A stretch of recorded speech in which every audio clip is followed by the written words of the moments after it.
Thank you everyone for joining our Breaking Down Racial Barriers Roundtable discussions.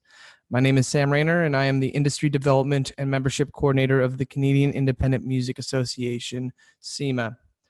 First of all, the series is on a national platform with a national audience, and with deep respect, we would like to honor and acknowledge the land we are meeting on is the traditional territory of many nations across Canada. Now, to give a bit of information about CIMA, we are a national trade association, and CIMA is here to represent the interests of the Canadian independent industry. And our members consist of businesses across Canada, such as independent record labels, managers, publishers, recording studios, and any others in the independent world. And CIMA represents the industry in a handful of ways by advocating for the industry, creating export opportunities, and hosting professional development sessions like this. As a first step to a long road towards establishing an equitable and inclusive industry, the series has been designed for everyone. So businesses, artists, music industry associations like CIMA to listen to and to learn from the lived experiences of Black working professionals we work with every day. BDRB is a CIMA project in joint partnership with ERIN and Click, and they have worked tirelessly on this programming and ensuring that the format of these conversations address many different intersections of identity.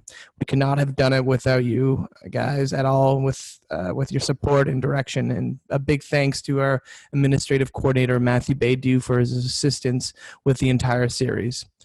We would also like to acknowledge the funding support of the Government of Canada, Factor, and Ontario Creates, and as well as Advance for supporting all 10 episodes.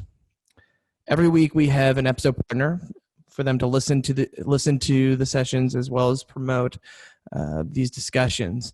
And we would like to thank the Juno Awards, who is also known, their other initiatives is CARIS, and SOCAN for supporting episode 7.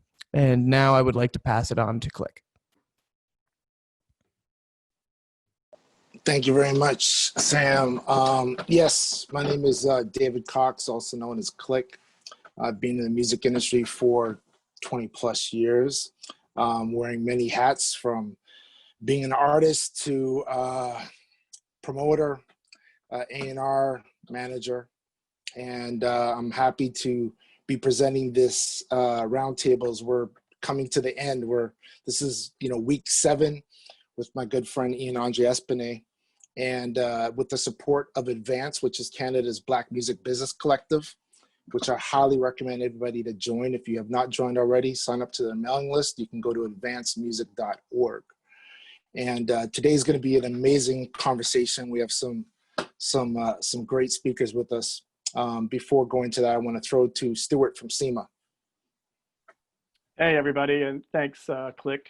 So I just wanted to say, Sam said a lot about what CIMA is, but I just wanted to say how honored CIMA is to be a partner in this. And, with Click's and Ian's leadership on this, it's been an amazing journey so far. And every session has just been eye-opening and educational. And certainly it's information that I'm taking to heart for sure. And CIMA as an organization is as well. We're our board of directors, we're changing our governance structure, our committee structure, we're changing our and augmenting our services such as this in order to be more diverse and to meet the needs of the broader community. And CIMA started about 50 years ago to be the voice of the independent community, to speak truth to power, as it were, to speak to government on behalf of the industry. And we're only doing half the job if we're only speaking for a portion of the industry. We need everybody's voices there. And it's important to have everybody's voices at the table. And this is just one of the steps, many steps that we all hope to take in order to get voices to the table, and including our professional services like exporting, business to business, and business development and professional development. Those services have to reflect the community. And if you're not seeing yourself reflected in our services, we need to know that. And we're going to change and hopefully address those shortcomings that we've had. So have fun today. Be sure to post your questions, everybody who's watching. And Ian, it's off to you now. My name is Ian Andre Espinay, and I am alongside David Click Cox, the co-presenter and co-curator of Breaking Down Racial Barriers, and it is a 10-part panel discussion on anti-Black racism in the music entertainment industry. Over the last couple of weeks, we've discussed barriers faced by Black working professionals in all areas of the industry, including economics, media, and the spaces that created the creative space, from creatives to agencies, event production, venues, sponsorship, and finally, last week, artists.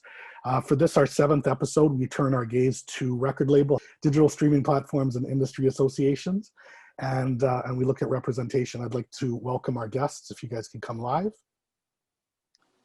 so I can throw over to you and introduce.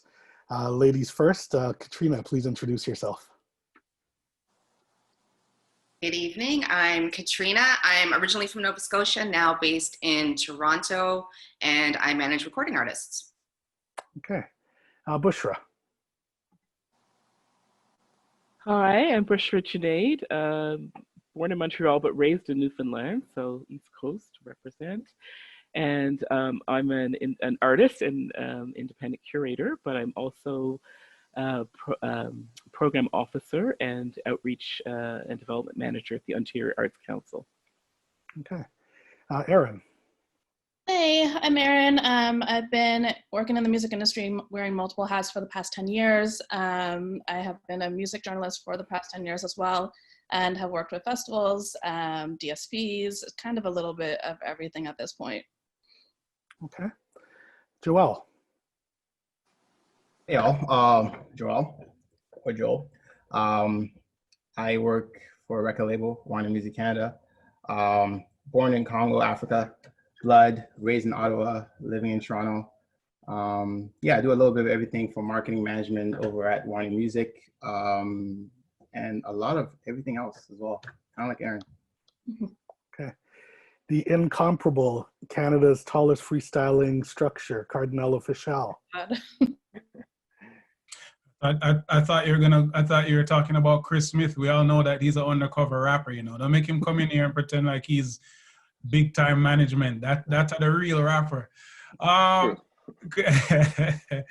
OFFISHALL, rapper, executive, philanthropist. Okay. And I saved the Chris Smith introduction for last because much like episode 3 when I introduced Master T, there's a personal story here. Across the gamut of this series, we have talked about the importance of representation. As a young Black working professional in this industry, this elusive man who you never ever really see was a real inspiration to me. I used to sit outside of his building and dream that one day I could aspire to the heights that he had reached. So with no further ado, Chris Smith. Hey, I'm Chris Smith. I'm Maroon, born in Jamaica, raised in Brampton.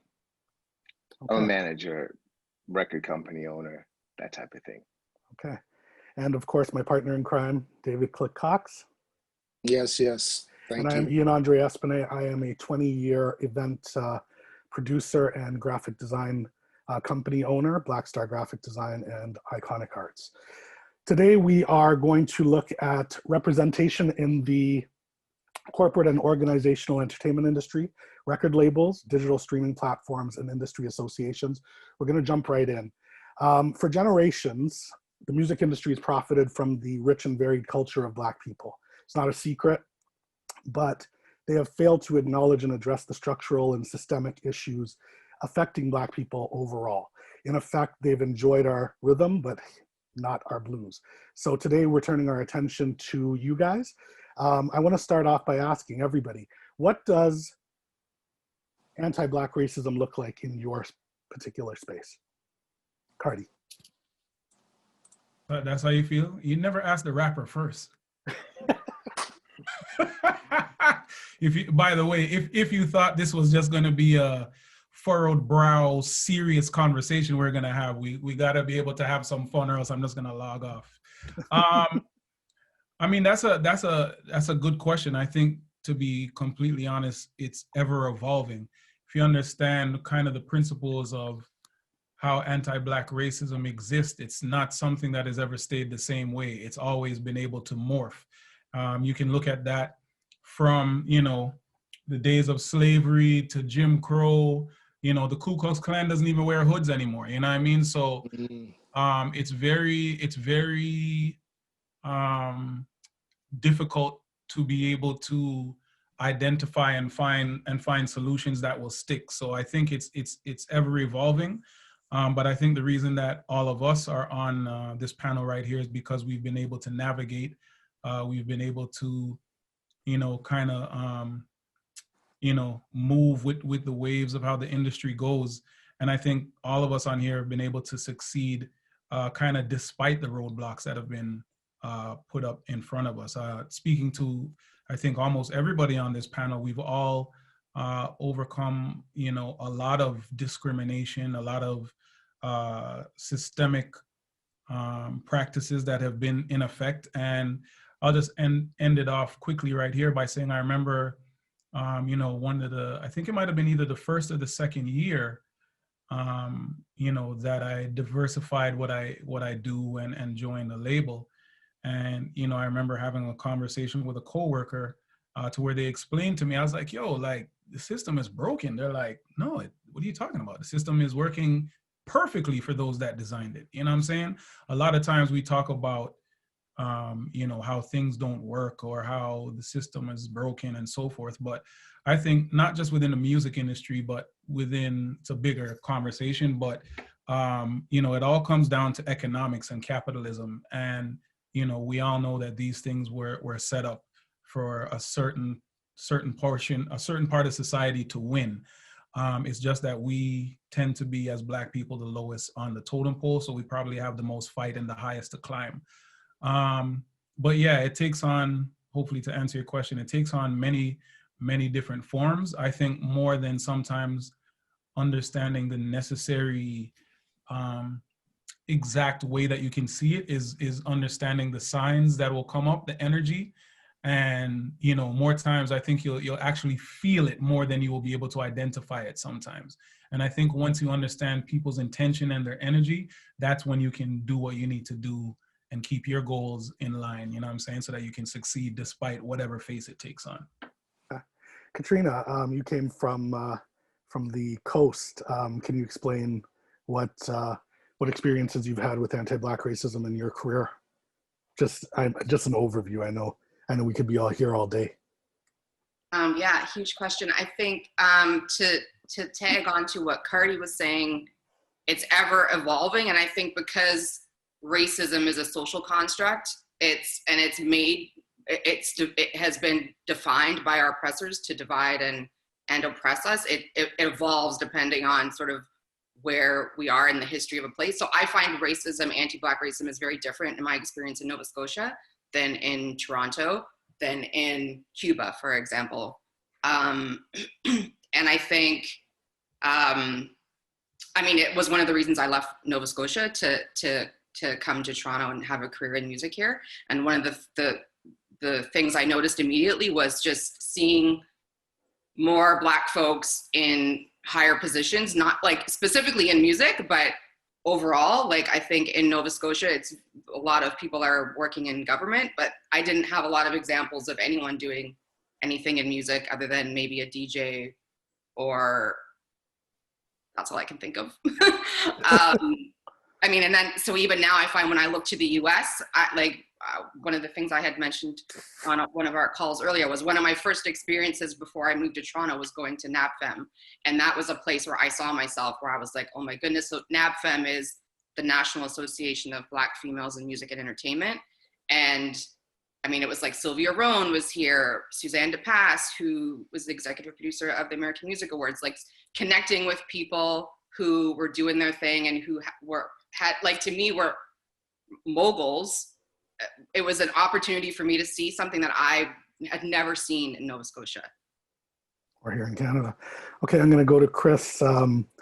Chris, you understated your presence, but you are one of the most successful, not only Black managers, but one of the most successful managers in Canadian history, period. How many other Black managers at your level or at all? You know, Katrina's a manager as well. Have you seen across the industry? The Canadian music industry or the industry on a whole? The Canadian music industry. Future. Cardi, help me out. That's why we're here today, right? That's a loaded question. That's why we're here today. So not a lot, not enough. There are some really great dynamic young managers coming, and I think the fact that they are where they are, I would say they're actually very successful. So there's a couple of guys running it out there that I'm admiring what they're doing. And we know who they are. You know, there's only 2 or 3 guys that is making it happen right now. But as for conscious and unconscious racism, that's what I do. It's in 2 parts, just to touch on that. Yeah. There's the conscious and unconscious racists that we have to deal with every day.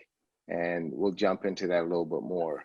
But you know, I'll get the list of young managers, but we need to change it. And hopefully today we change a few hearts. And I haven't met them, but they're there and I know of them. Yeah. Okay. Yeah. ERIN, you operate in the DSP space and as a writer and a couple of other things. How many people have you seen like yourself in the spaces that you occupy? A handful. I think when it comes to executive positions, when it comes to manager positions in, you know, a lot of companies, a lot of spaces, whether it's, you know, editorial, whether it's DSP, there's a handful. I think I have forged my own way as being the first in a lot of situations, and it's 2020.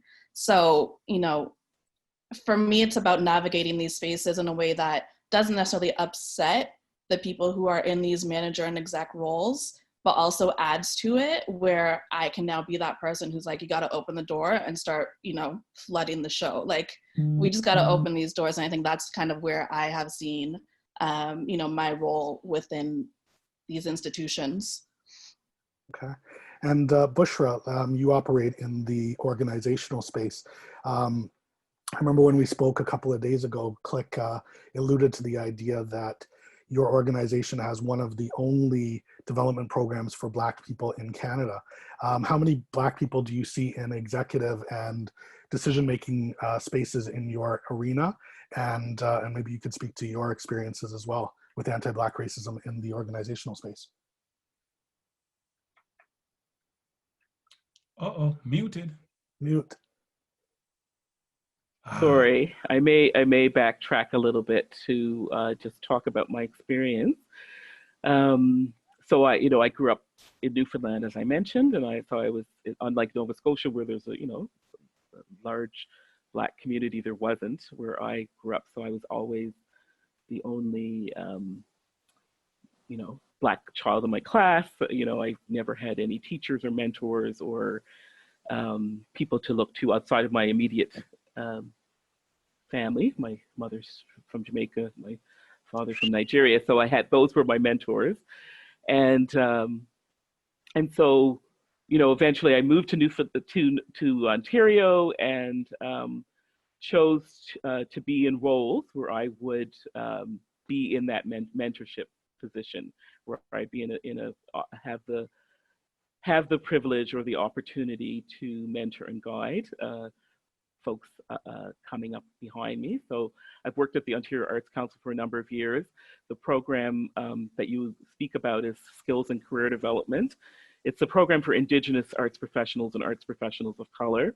And I'll talk a little bit more about it later, because I think it's a good model to look to, but really it supports skills and career development for not just for artists, but for arts managers, producers, arts educators, animators.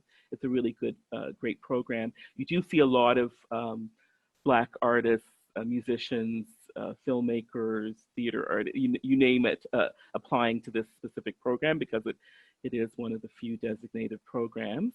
And that is very self-directed and allows you basically to kind of determine your own direct objectives and do what it is that you feel that you need to do to kind of move your career to the next stage.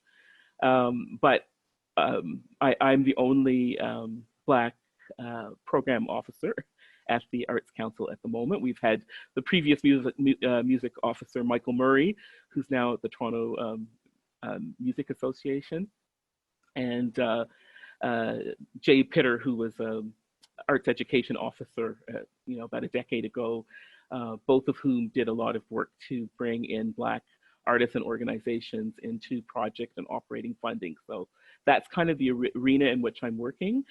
We do have other racialized program officers, but at the Arts Council, but in terms of senior leadership positions or on the board of directors, that currently isn't the case. Joel and Cardi, I'm curious, what is the representation of Black decision makers in corporations like yours, like in labels, major labels, executives versus A&Rs, decision makers? Let the rapper speak. Chris Smith already spoke, bro. It's your turn. My initial is MC Smith, but go ahead, Joe.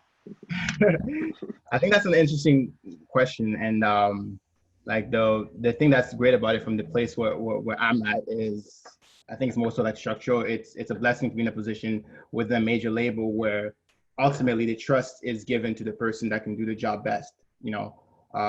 Within Warner Music Canada, like we operate in that way. It's like, hey, if you believe in this project or if you believe in this approach and you can stand by it, move forward and kind of make the decision based on what you think is best. So it allows kind of people to make a decision and be accountable for those decisions as well. And I think that's a great system overall that I would recommend everybody else to emulate. But from a more or less political answer, overall, it's unfortunate that we do live in a system where, Canada especially, we can recognize that hip hop is dominating and Black music is dominating, R&B is dominating, but there is literally a handful, like one hand of, actually half a hand of people that literally have the ability to make a decision on, music from the inception to the development, to the signing, to the marketing, all the way up to the export, if the export is needed. So from a systemic perspective, that is very rare. I think recently there's been a lot of talk about that to create models that allows an artist to be able to see himself or herself represented from inception all the way to the top. But from a major label perspective, not necessarily speaking per se about my own, but from a major level perspective and a systemic level, I don't think that has existed even before my time. And correct me if I'm wrong. I don't think that has existed. Cardi? I'll give a twofold answer, I guess, because my experience has been a little bit unique. Entering the corporate space, already having achieved a certain level of international acclaim, I think the conversations are different with me than probably your average person. I would say, generally speaking, we spoke about this a bit before, and I think it's the right thing to do to keep it positive. What we need to be doing these labels have to be able to move more at the speed of culture. We have been,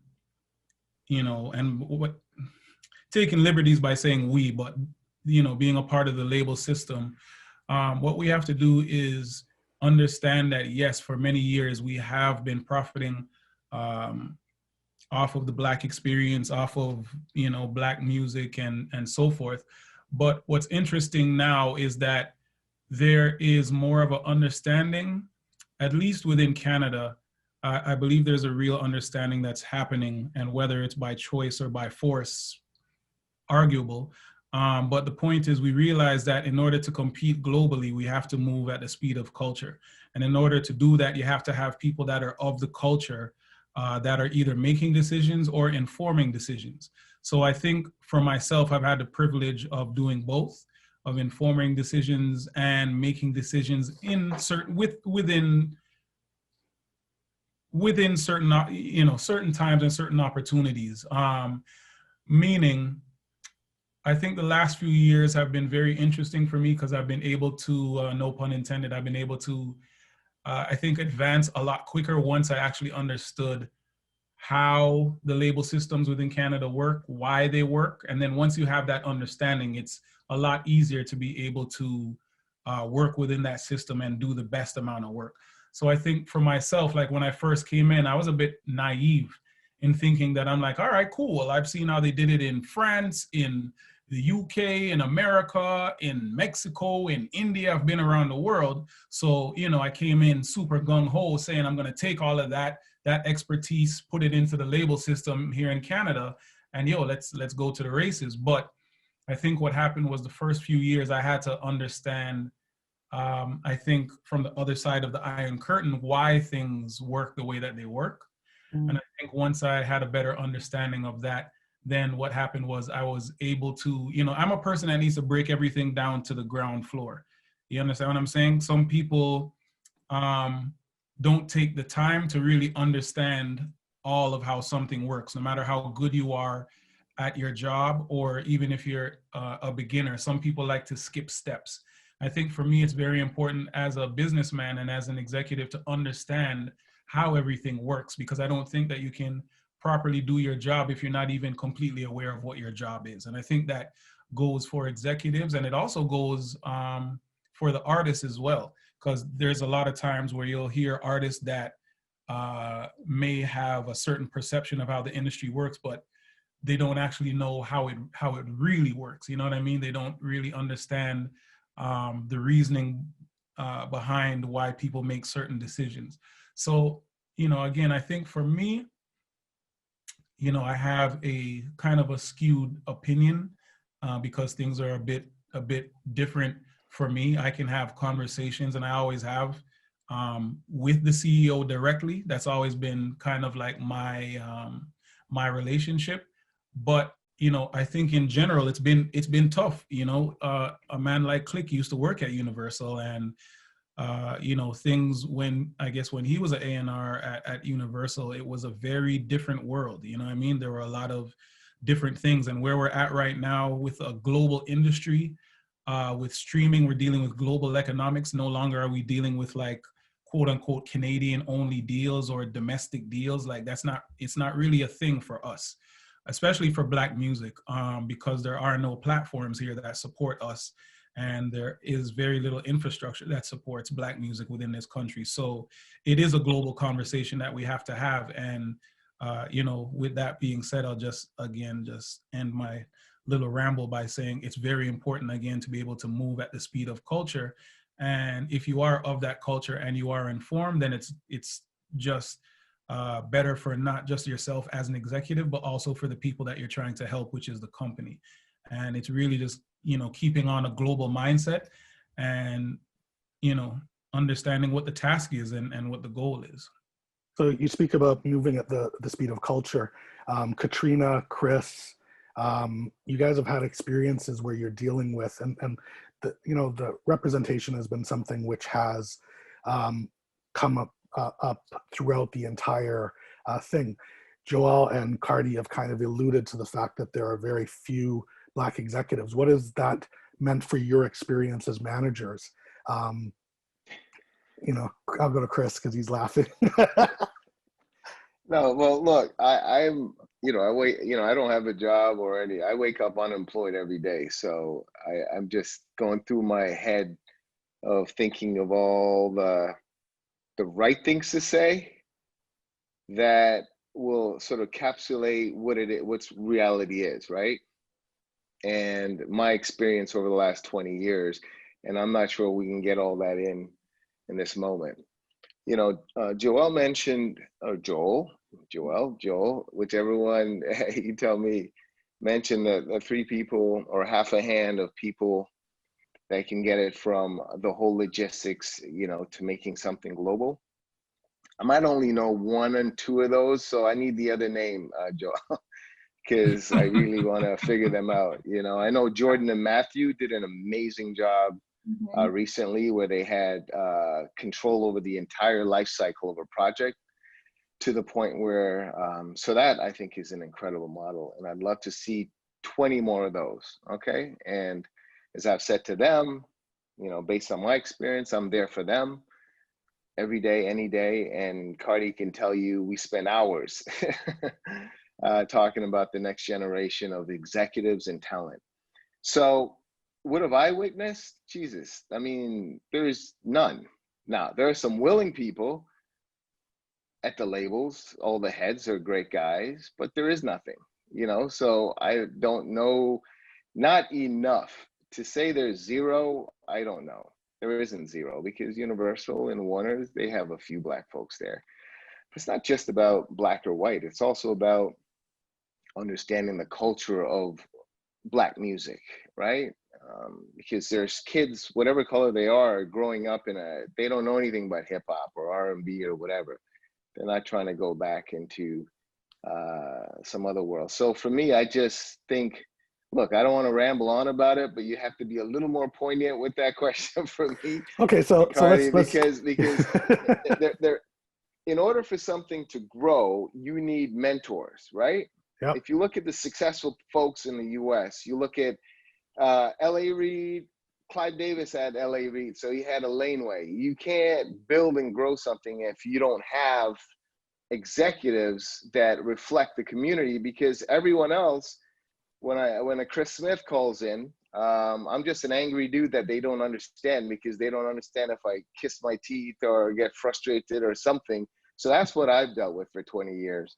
And it's not going to work until, you know, I've had all the faux deals. You know what a faux deal is? Or, you know, some people might say you're a lame duck deals, where they sign it, they give you heritage money or whatever the money is, but ultimately you don't get a seat at the table on when the song goes to radio, when the budget is approved, the marketing span, the whatever. So there are a lot of those. So there's like 10 parts to the things that are happening, but I think we can, for the most part, what I'm seeing now, for whatever reason, especially working on a few projects with the head of the labels, there is a change happening, and it's going to be better. It might not happen fast enough, but if you're speaking on the, you know, the racism, everyism, negative, like we went through all of it, you know, so be a little more poignant, and I could, you know, just give you I will be. So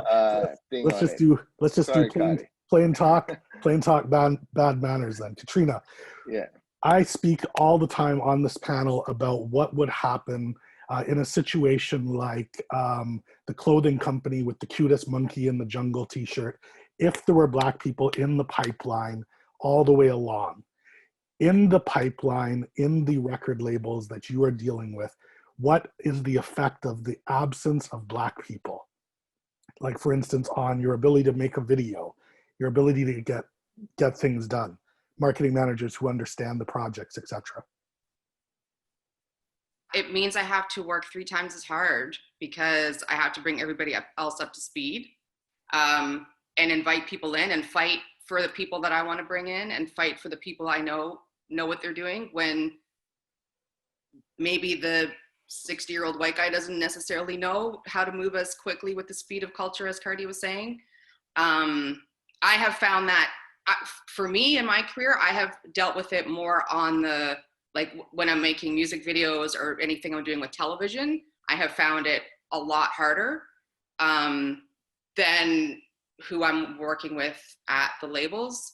How so? Can you give an example? Yeah. Like, so for example, I have so many examples. I did a music video for an artist I was managing through Family Channel, and because it was attached to Family Channel, we had to have actress. So that actor would not normally be something we would have to use for a music video, but in this case it was, because it was attached to television. Was working with my girl from Scotia, Kashmir, amazing director, a good friend of mine, always loved to work with other Scotians. And it was a priority for us for the lead female to be Black. So I had a Scotian in mind who was young, cute. The artist was a minor, so we needed someone who was also a minor, or at least looked like that the love interest could be in the same age range. But she wasn't like an actra. She was an artist, but she wasn't actra, whatever you call it when they have the actra credits. Mm-hmm. So they were like, oh no, you can't use her. And we're like, well, can't you just do the thing where you say she's a special person? Like, she's an artist, and so you give her that credit to play the role. And they're like, no, you got to pick someone from our database of Black actresses. So I'm like, okay, there might have been 20 in there, like in the age range that we needed, and they weren't even in the age range we needed. Like, that was the closest we could get to. There was just not enough to choose from. The production company didn't want to fight for it. So Kaj and I spent a week fighting to cast a Black female, lead female, when like actor was like making it difficult for us to get it done. The production company was making it difficult to get it done. It wasn't that important to Family Channel. It was important to us just from a standpoint of representation and inclusion and diversity and wanting to put people on. And so yeah, I just think it's like, that's 5 days I would much rather spend on all the other problems that come up with the production than fighting for who we want to have play the lead role. Okay. So, I was asking about A&Rs and executives. This question goes to anybody who wants to answer it. The difference between the title and the authority to get the stuff done. BUSHRA, ERIN, Joelle, what are your experiences with having a title but not being able to actually get the thing done because you have to report to somebody who may or may not understand the culture or the significance of certain things in the projects that you're working on? For me, I think speaking to Katrina's point is doing double the work. It's just, you have to go back and you have to bring up all your data and your research and be like, this is why this is going to work, or this is why it has to happen this way. And I mean, it's a really bad situation when you're continually, fighting to get heard. And that like the person that you have to speak to doesn't necessarily understand what you're saying. So it's always about bridging that communication gap, but that's tiring. That's so tiring. Sometimes you just want to like have somebody who gets it off jump. Like it's something that I wish could happen more, but you just have to be prepared as hell to make any movements in a lot of companies that deal with music. BUSHRA is the same in the organizational space? Unmute, please. Just leave it off. Yeah, sorry. Yeah, it's just about having that double consciousness, always being aware and operating in two different spaces. So you're thinking about your community, your cultural background, and the artists that you're trying to support, and at the same time you're thinking about the institutional or organizational priorities and what you can say and what you can't say, and the labor that we have to take up in organizations to educate and inform and to push and advance and advocate for things. It just takes, it's an added burden. Okay. So Chris, sorry. Oh, I thought you were going to say something. I will. Okay. Well, actually, I was gonna speak to people understanding culture, and I wanted to ask you about your unique. You came on and you said you're a maroon. What does that mean?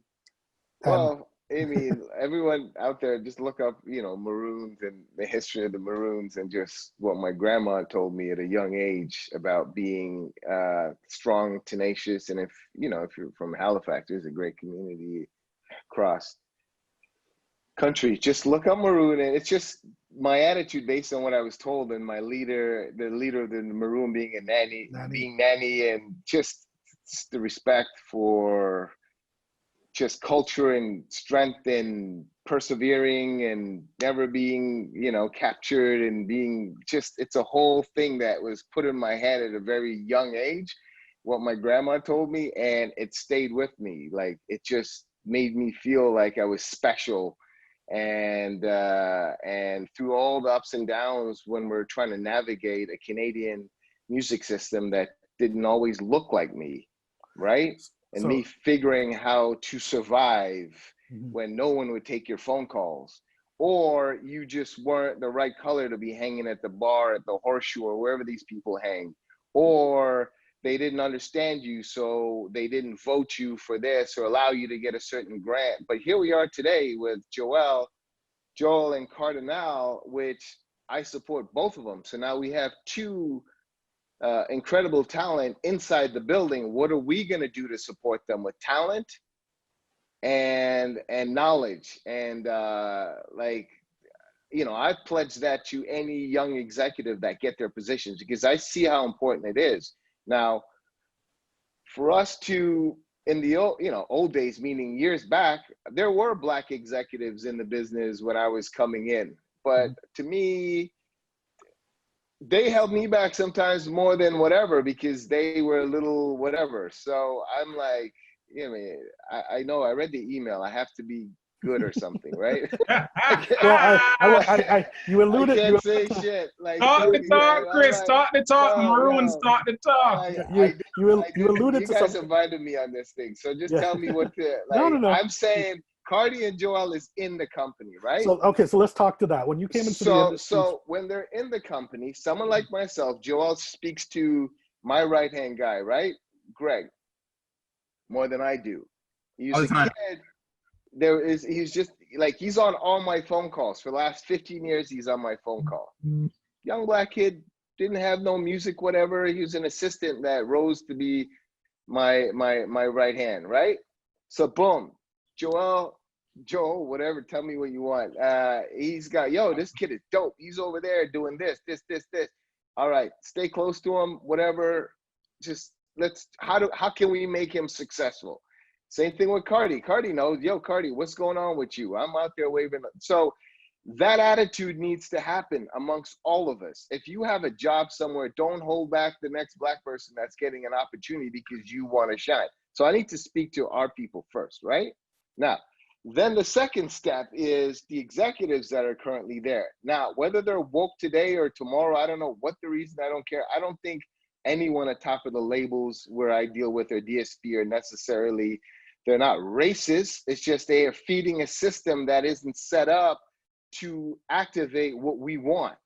So it's like they have market share, their bosses from the US or whatever, like there's initiatives that need to be addressed for us to move on. And I think we're tabling them now. And I'm hopefully over the next 5 years, I could see a change so that my son, even if he only has 2 friends and they want to do a little business, can get some funding, and not the guy that has the catalog of, the artists that keep getting funding and the little kids don't get funding. So that's just my little, mini rant about that. But we got to support our own when they do get the job, support them 100% and push them, give them playlists, whatever we all do on this thing here, we got to help them.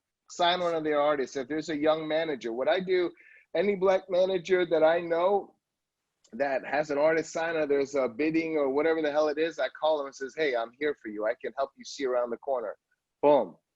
And whether I'm on a plane with Jordan or Matthew or what, just being available. So we do not have a mentor system right now. So we're not going to have more Joel and Cardi if we don't dig down. So I want to speak to that. So from the time that I came into the industry, I've seen Black executives.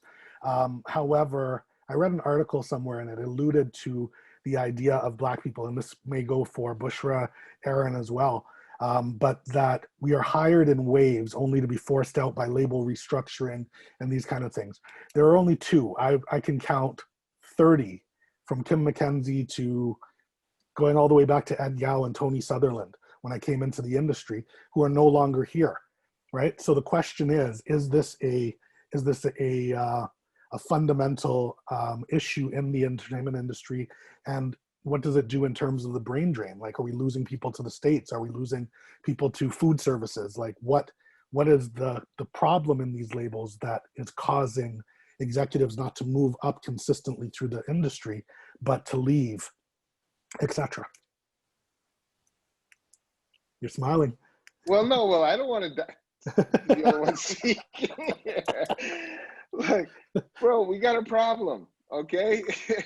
And everyone that's listening out there, which I know some of the executives are listening, and they deal with me like on a, you know, we spoke about this. There are a bunch of system and silos that need to be changed in the country.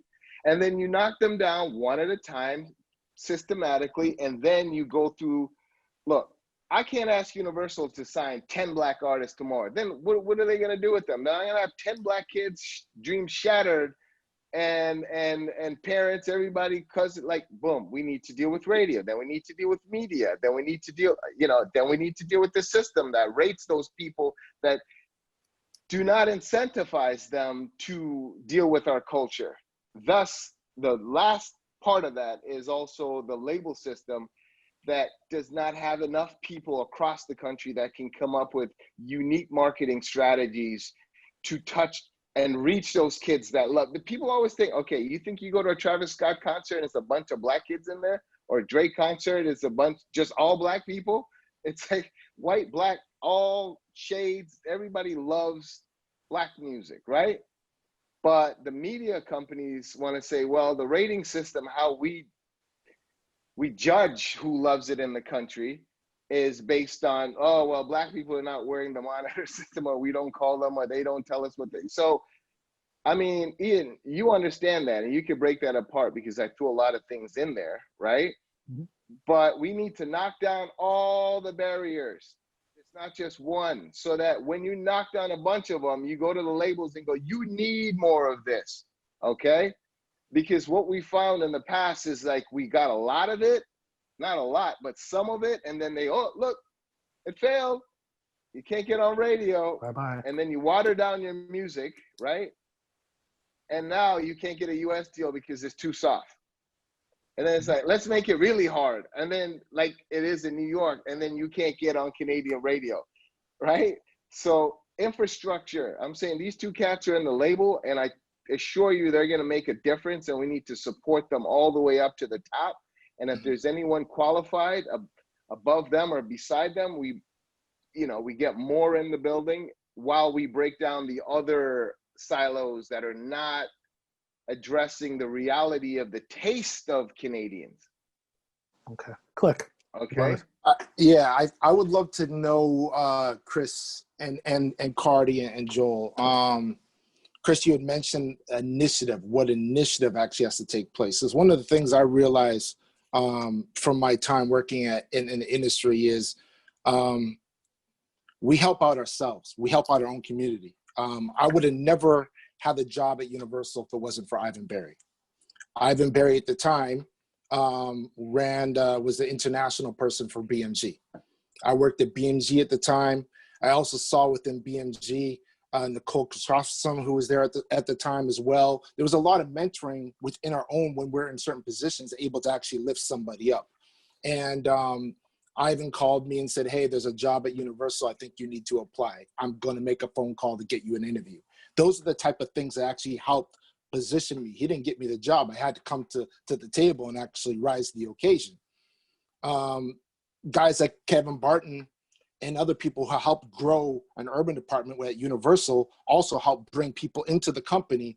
But it was a challenge to get people out of that department into marketing and other areas. And when they did get out there, like Kamoya and Daniela, who went on to other positions, I don't think they got the leadership and actually mentorship outside when they went to other departments that had no, unfortunately, other Black people in those departments that were maybe looking out for them. So I guess my question is like, can we actually get to the next level we're all talking about if we're not in that position? And if we're not in that position, how do we get to that position? I say no. That's my BUSHRA. Like right now, how it is, it's screwed. Okay, it's fucked up. We need more. Did I step, like, you can't swear, right? No. Yeah, okay. Speak your mind. Speak your mind. Like, I'm just saying, it's screwed. It's messed up. We need to do more, right? And you said part of the mandate is solution, right? Because the artists are wondering, why am I not being signed? When you hear someone like me going, I don't want to put you in that system. So unless you get a buzz and you can get a deal in New York, I'm not going to recommend it. So then that's an issue, because then the Canadian labels is an example like, Chris, why did you make that deal over there? Well, bro, I have more Black employees at my company than you do. Like, who's going to tell this kid what's right for him? Who's going to tell him when he walks in the office, you're a recent graduate from Queens, it's like, can't hang, don't understand, not that there ain't Black interns from Queens, I just want to make that clear. But I went to U of T. I'm not curating country music. I tried to get in the country business and they ganged up on me and almost ran me out, but I'm not over yet, okay? It wasn't cool. But the point is, I don't curate that because I don't understand why your jeans need to be like that and your hat needs to be like that and that, but I love country music, but I can't curate. I could be in the business of it. So you got to understand the difference.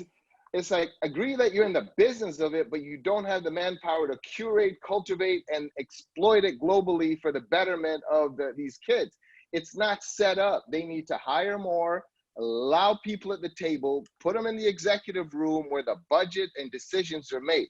If you're dealing with a Chris Smith and you're a junior or whatever, and I call up, you're instantly think you're being attacked because you don't know what you're doing, right?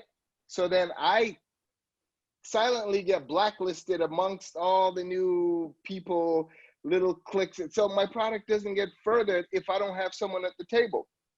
Okay, representation. Too much info. You guys get what I'm saying? No, that's perfect. So that's perfect. Everybody's going to get a deal. All the kids worrying about all that, they're going to get a deal. But we need Cardi and Joel and to be in a position where they can translate and cultivate and curate the talent. And that's not happening enough.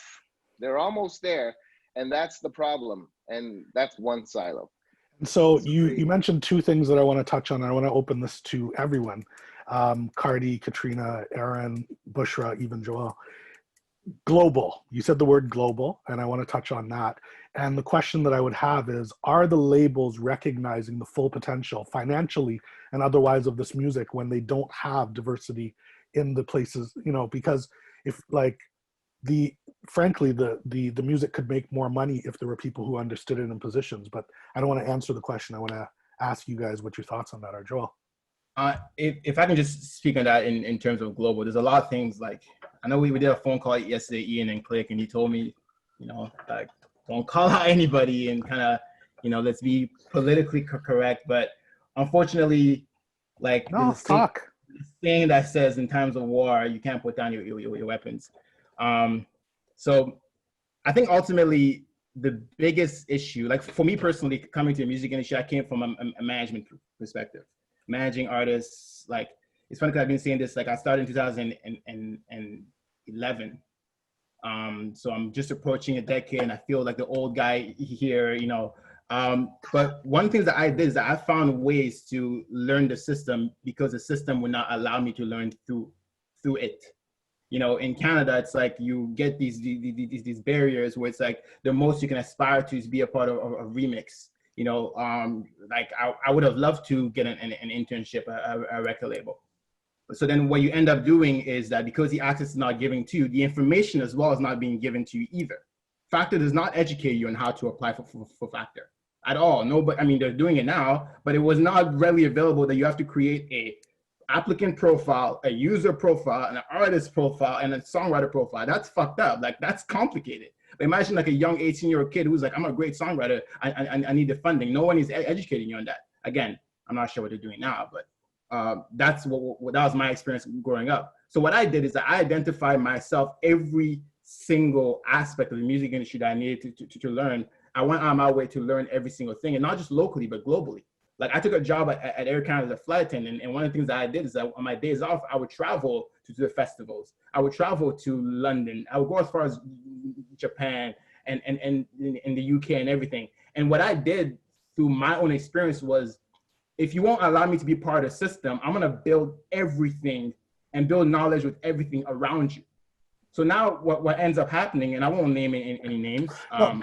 Sorry, let me interrupt for 1 second. I just want to be clear. I didn't say nobody's allowed to call anyone's name. I Okay. said no bashing. Thank you can call whoever's name you want, because So again, this is the I'm going purpose to of call this. out- This is the purpose of this conversation. Thank you. I'm going to call out names because I want to make sure like people know like this is a direct issue, and in order for a direct issue to have a solution, we need to address the direct issue. There's systemic racism in Canada in the music industry, and it requires a systemic solution. So there's every single aspect of it that needs to be changed systemically. Let's start with radio, let's start with record labels, let's start with the grant system, the publishing system, the media system, Bell, Rogers, let's go. So I'm managing an artist for 3-4 years, and I'm walking into our first record deal. It's Universal, by the way, and Cardi knows the story. We signed the deal. 5 a.m. the next day, I write to them a marketing plan of exactly what I think they should do with this artist. Because keep in mind, I'm managing this artist. So I understand exactly everything to be done with this artist. They did not write the marketing plan. Not once did Universal write a marketing plan for this artist. I write the marketing plan. So I'm sitting in the rooms with them, telling them like, hey, this is what I believe should be done. And it's not fluff and bluff. It's really detailed. I forgot how many pages it was. It was over 52 pages, honestly. And it details everything from radio to digital to, DSP strategy. And again, we built the relationship as well. The artist was well connected. So we already had the relationships. All they had to do was literally fund it. But because of the systemic racism that exists, you see a young Black man coming at you. You're a white executive that's been doing this for 20 years. I have all the Junos, good for you.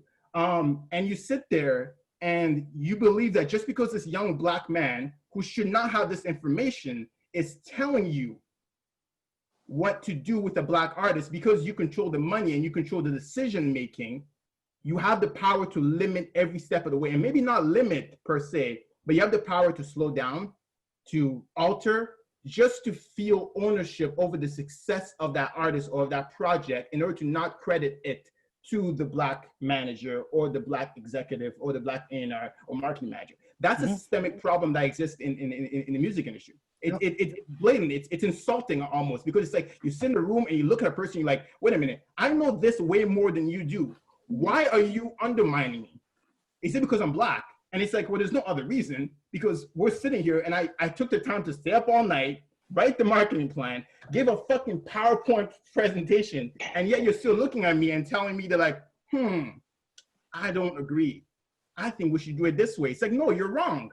And the only reason why you don't agree with me is because I'm Black. So let's talk about it. So if we want to make sure like we're globalizing our artists, first and foremost, we need people that are number one of the culture. And by of the culture is that only myself or a young woman manager or a young woman that works at DSP can understand the type of music that, let me say, Chantel May is speaking of. Because that's my sister. It's like, I grew up with my sister in my house. I know what she's singing to when she's doing her hair on a Sunday. It takes me no effort to understand what she's singing of. For you as a person of another culture, it takes you effort. You have to go out of your way to care enough to want to understand it. For me, it comes naturally for me because I grew up on it. We listened to Mary and Kirk Franklin and everything, Aaliyah and so on. These are the music that we grew up on. So if we're sitting in a boardroom and you're telling me, hey, can you help me figure out how to market this artist? It takes me less effort to figure out what to do with this artist, not just locally, but globally, because I'm from Africa. I understand the global market. I understand how the UK interacts with that music. I understand what to do with Emmanuel before even listening to his music. Like, these things come naturally. And it will be insulting of you to look at me and tell me that I don't know what I'm doing. Like, I'm insulted. Now I'm just mad. And what you're talking about is actually not just from a manager standpoint to an artist standpoint. What he's talking about is an exact example, even from a standpoint of a professional that actually works in the system, trying to fight for the manager and the artist at the exact same time. And actually, I wanted to add one point as well.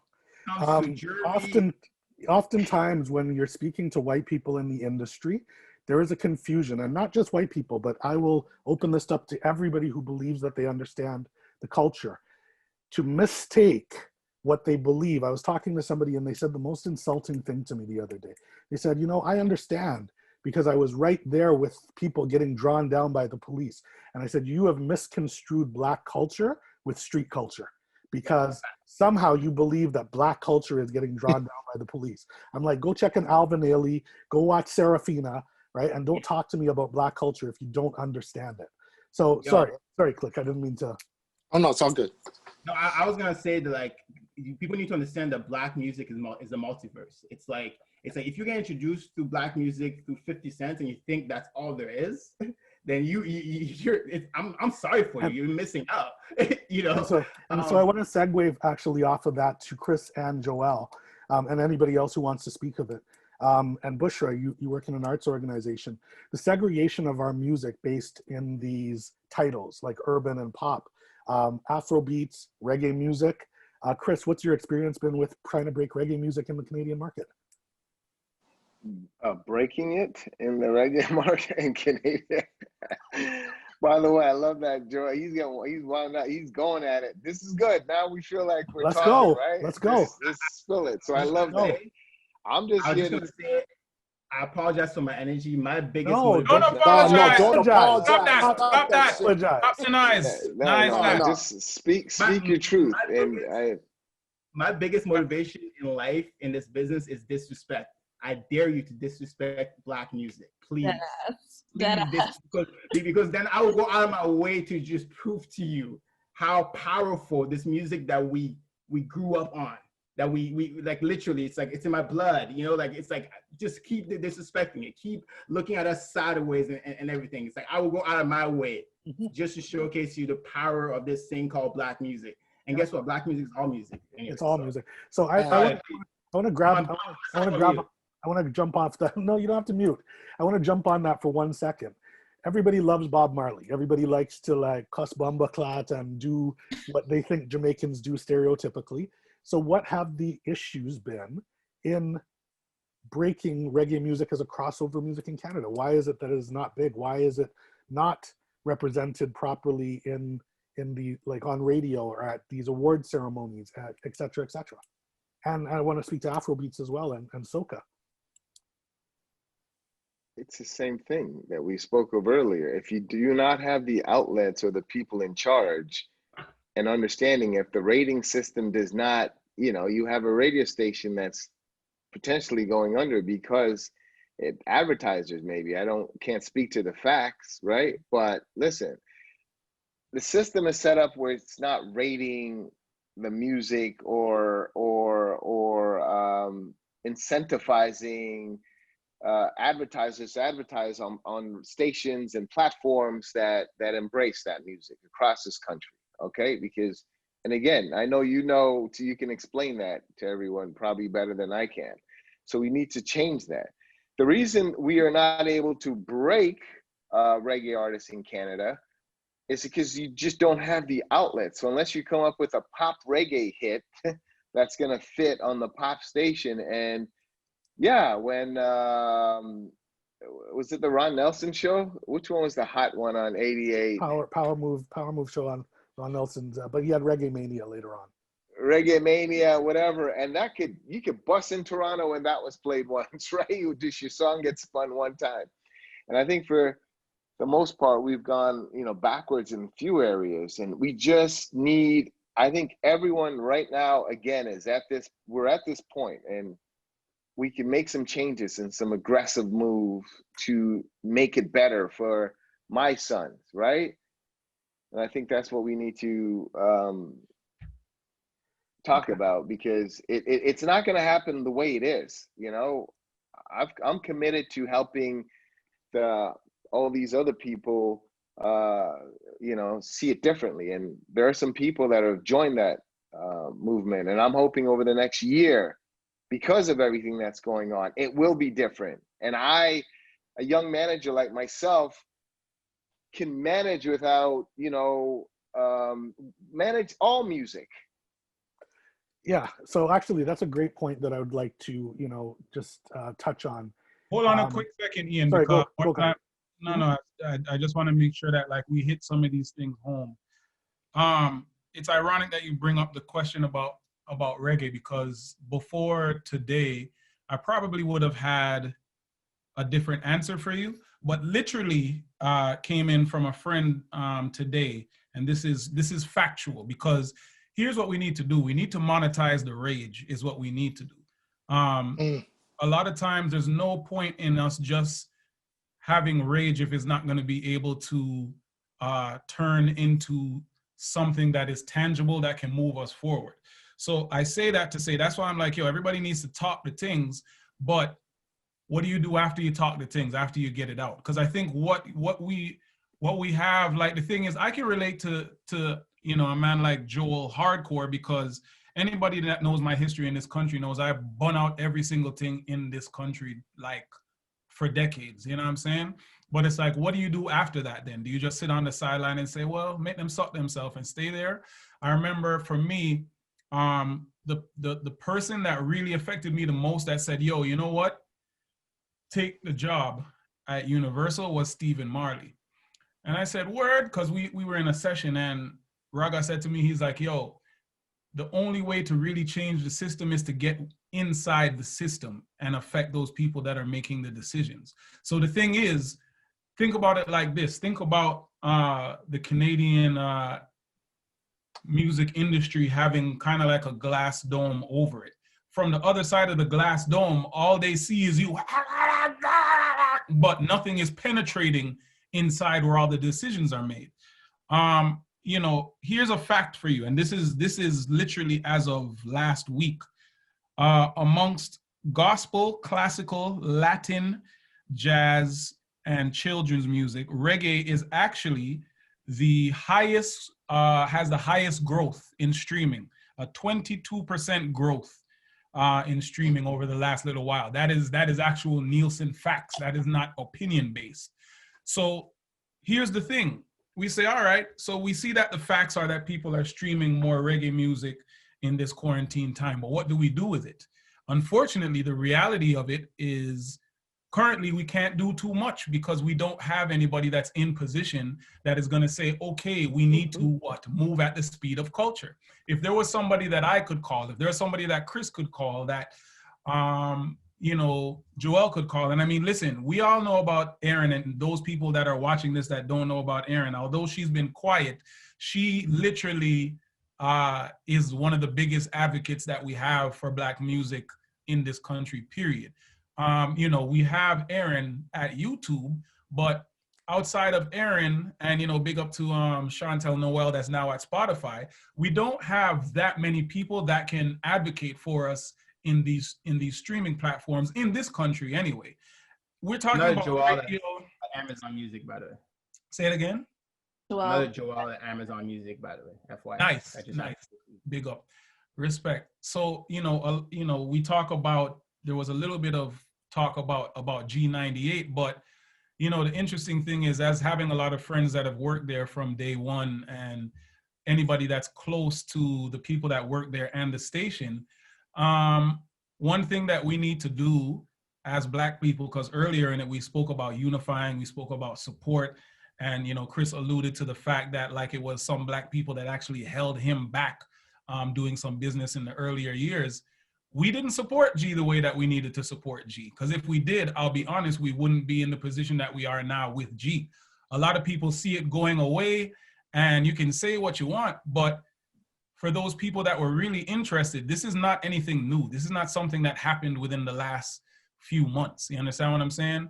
And, you know, in terms of G and understanding the financials, especially as this thing becomes more and more public, I encourage people to go out there and understand the history so they can understand what happened with ownership, understand comparatively what happens. They're a commercial station, so understand why it costs X amount of money for Bell commercials, X amount of money for Rogers commercials, but only this much is how much G can charge. So you have to understand the way that things work in order for you to find solutions.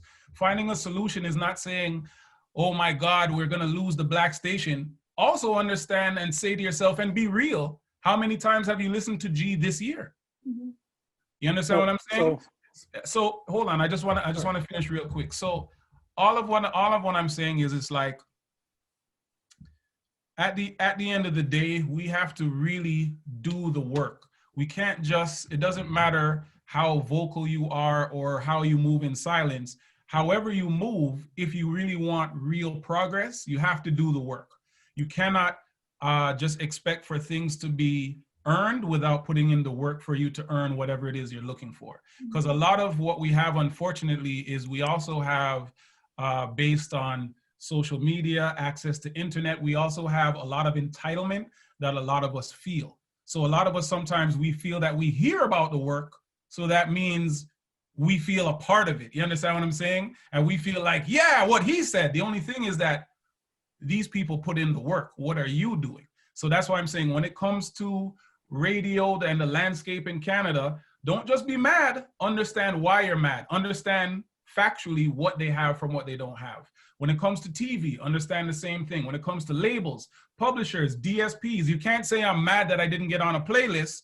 Ask somebody if they know how playlists work first. You understand what I'm saying? So a lot of what we have to deal with, if we're being really, really real, is education. You know what I'm saying? And I really feel that the people that are able to make those power moves are the people that educate themselves and then move accordingly. So I agree with you that a lot of the work has to be done with us. However, I am not going to sit by, because over the last 6 weeks, we've had professionals from every aspect of the industry. And so when you talk about a station like G98.7, we have to talk about, it's easy to talk about why they're able to charge this much, but we also have to talk about the systemics of the industry that says advertisers don't advertise on stations that don't have this many stations in their inventory, because that is a systemic bias, whether it is intentionally leveled to stop G, or whether it is just what was in place to keep the big boys in the big boy positions from the beginning. I'm like, they were set up to fail when, like, I mean, we can talk about the internal issues, and we all know that there are internal issues, but when that trickles down to their ability to get a producer for the morning show, that changes the quality of the radio show. And when we listen to this station and then we listen to this station and it doesn't sound as good, our Chips Ahoy doesn't have as many cookies as the other one does, then that is also a reason that people are not listening to the station. You see what I'm saying? So there are trickle down things in the systemics of this country in terms of what they have to contribute as a radio station to their CCD. Yeah, let me counter and say, I used to listen to 88.1 with foil paper on my antenna. If you want it, you will listen to it. Okay. You understand? If you want the results, you will get the results. Here's the thing, and here's what I understand, because out of, people like myself, I've lent myself to G so many times, all the time. They know it could be 6 o'clock in the morning. If they call me, I'm answering, I'm doing an interview on the spot. So this is not from a person who is like speaking from the outside. I'm saying that what I'm saying is that, yes, there are definite systemic things that are in place. And what you're talking about is correct. Because when we're talking about reporting, a lot of people that are out here don't even understand what reporting is. And, there are a lot of different things. But the other thing, that, Chris spoke about earlier, if you do get that opportunity, we have to make sure that whatever opportunity it is, that we are prepared for it. Qualifications and making sure that you're qualified is almost as, if not as important as being able to be in there because you're Black. You understand what I'm saying? Meaning, if we have a Black station, we have to have a Black excellent station. If we have Black executives, we have to, listen, this seems simple to you, Ian, it makes perfect sense, but a lot of people are just fighting for Black. You can't just fight for Black. You have to fight for Black excellence. And the thing is, I don't want to see a bunch of people in the labels that are just going to fail. I don't want to see people in the Toronto Arts Council, in the Ontario Arts Council that get these opportunities because, listen, we're trying to diversify and have more inclusion, but these people are not qualified. So all of these things are going to matter, because when you look at the people that mentor me, I know mentorship is a big thing. We spoke about it a little bit. I was able to be mentored from people like Oren Isaacs. Now, I know from the 90s when I was a little kid, up until now, Oren Isaacs is still in the business because he's qualified. He was able to navigate. However he navigated, he was able to navigate the system. You look at a man like Master T, Master T is somebody that, you know, that mentored me, and I learned so much from him before, and I still learn a lot from him now, but he's somebody that mentored me. Although he's not Black, Mastermind used to allow for myself to come up to the station. So I used to, you know, me and everybody else that was a part of Fresh Arts, we were able to go up to Mastermind show, and, you know, him and Russell Peters are there, and they'd show us how things work and so forth. Mentorship is super important, but education and qualifications, because to be honest, I don't think any of us that are on the panel, we can't really stand beside somebody just because they're Black. You have to be Black and good. As an artist, I got booed. And the only way that I was an artist that people were able to take seriously internationally was I went back and I perfected my craft, then I was able to have a global career. So I think the same should be extended to management, to executives, to promoters, to anybody that you can think of. I hope that there's two things that we understand. One is that, yes, the system is definitely stacked against us, and there's definitely anti-Black racism for sure. And it's being addressed, I think, at least by everybody on this panel, I can say clearly and cleanly, for sure, we are addressing it. But the thing is, once we start, and we're seeing this small window, we're seeing some things happen within this small window, and not just within Canada. I'm seeing people get promoted in the UK. I'm seeing promotions happen and inclusion in America.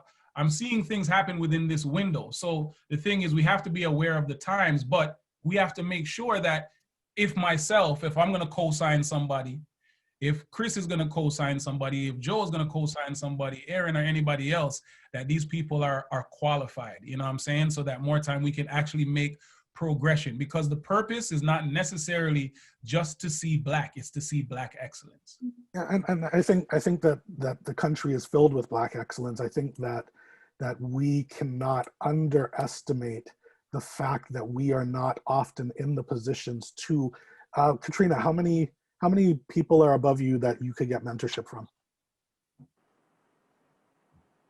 In Canada? Yeah.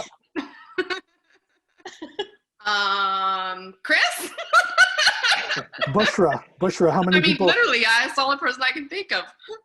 Yeah, BUSHRA, how many for you? I would say there's myriad people, not necessarily, I wouldn't say necessarily above, but, you know, and they might be peers, but there's all kinds of people that I could benefit from listening to this panel today. I'm like, okay, there's a couple people that I might reach out to, you know, as mentors.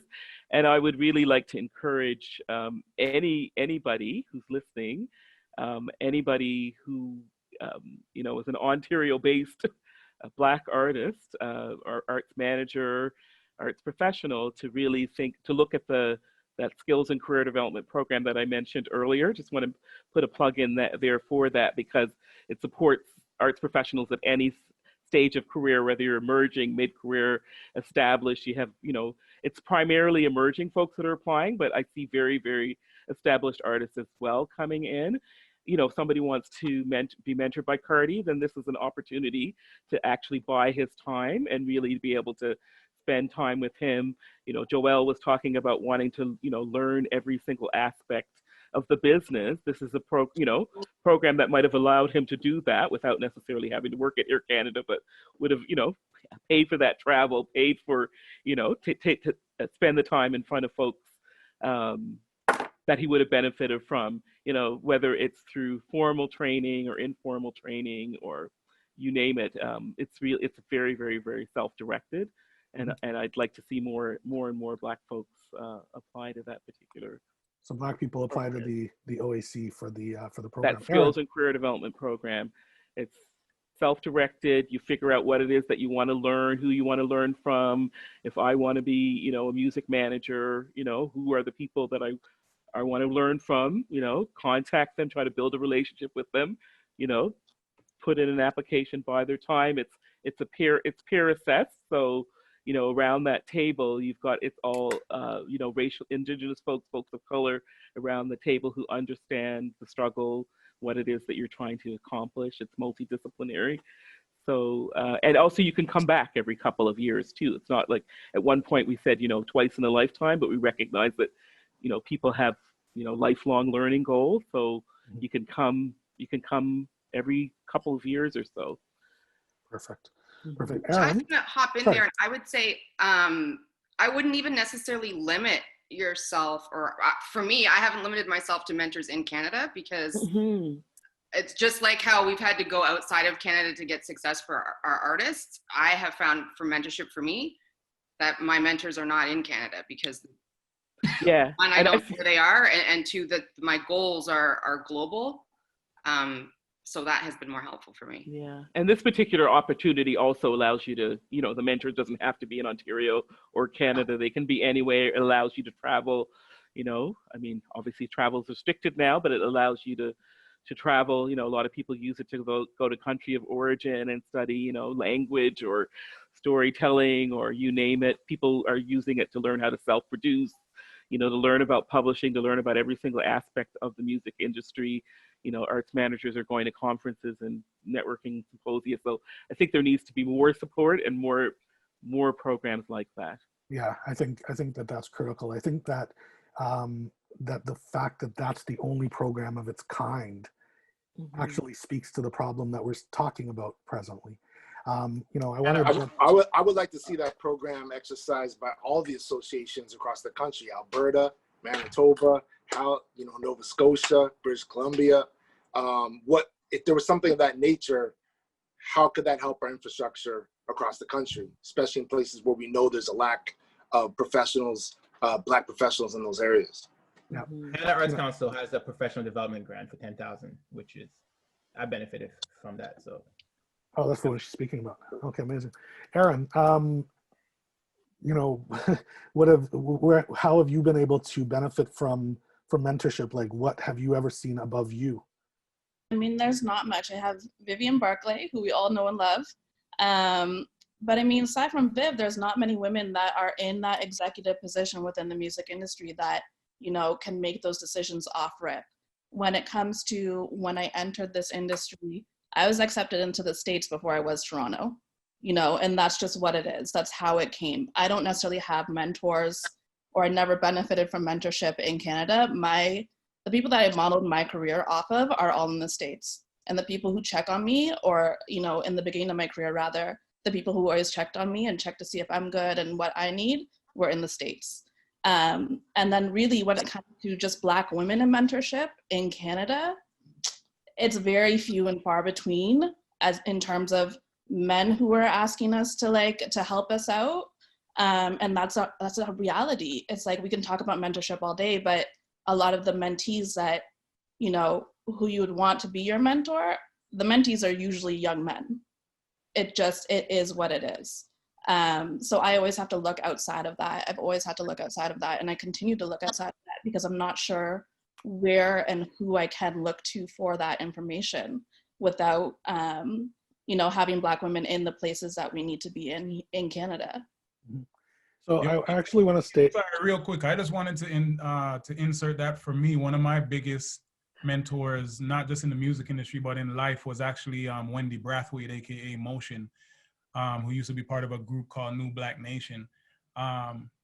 Motion mentored a lot of us in the game that did a lot of big things. Myself, Julie Black, Socrates, Solitaire, you know, just a whole lot of different people. So I think for me,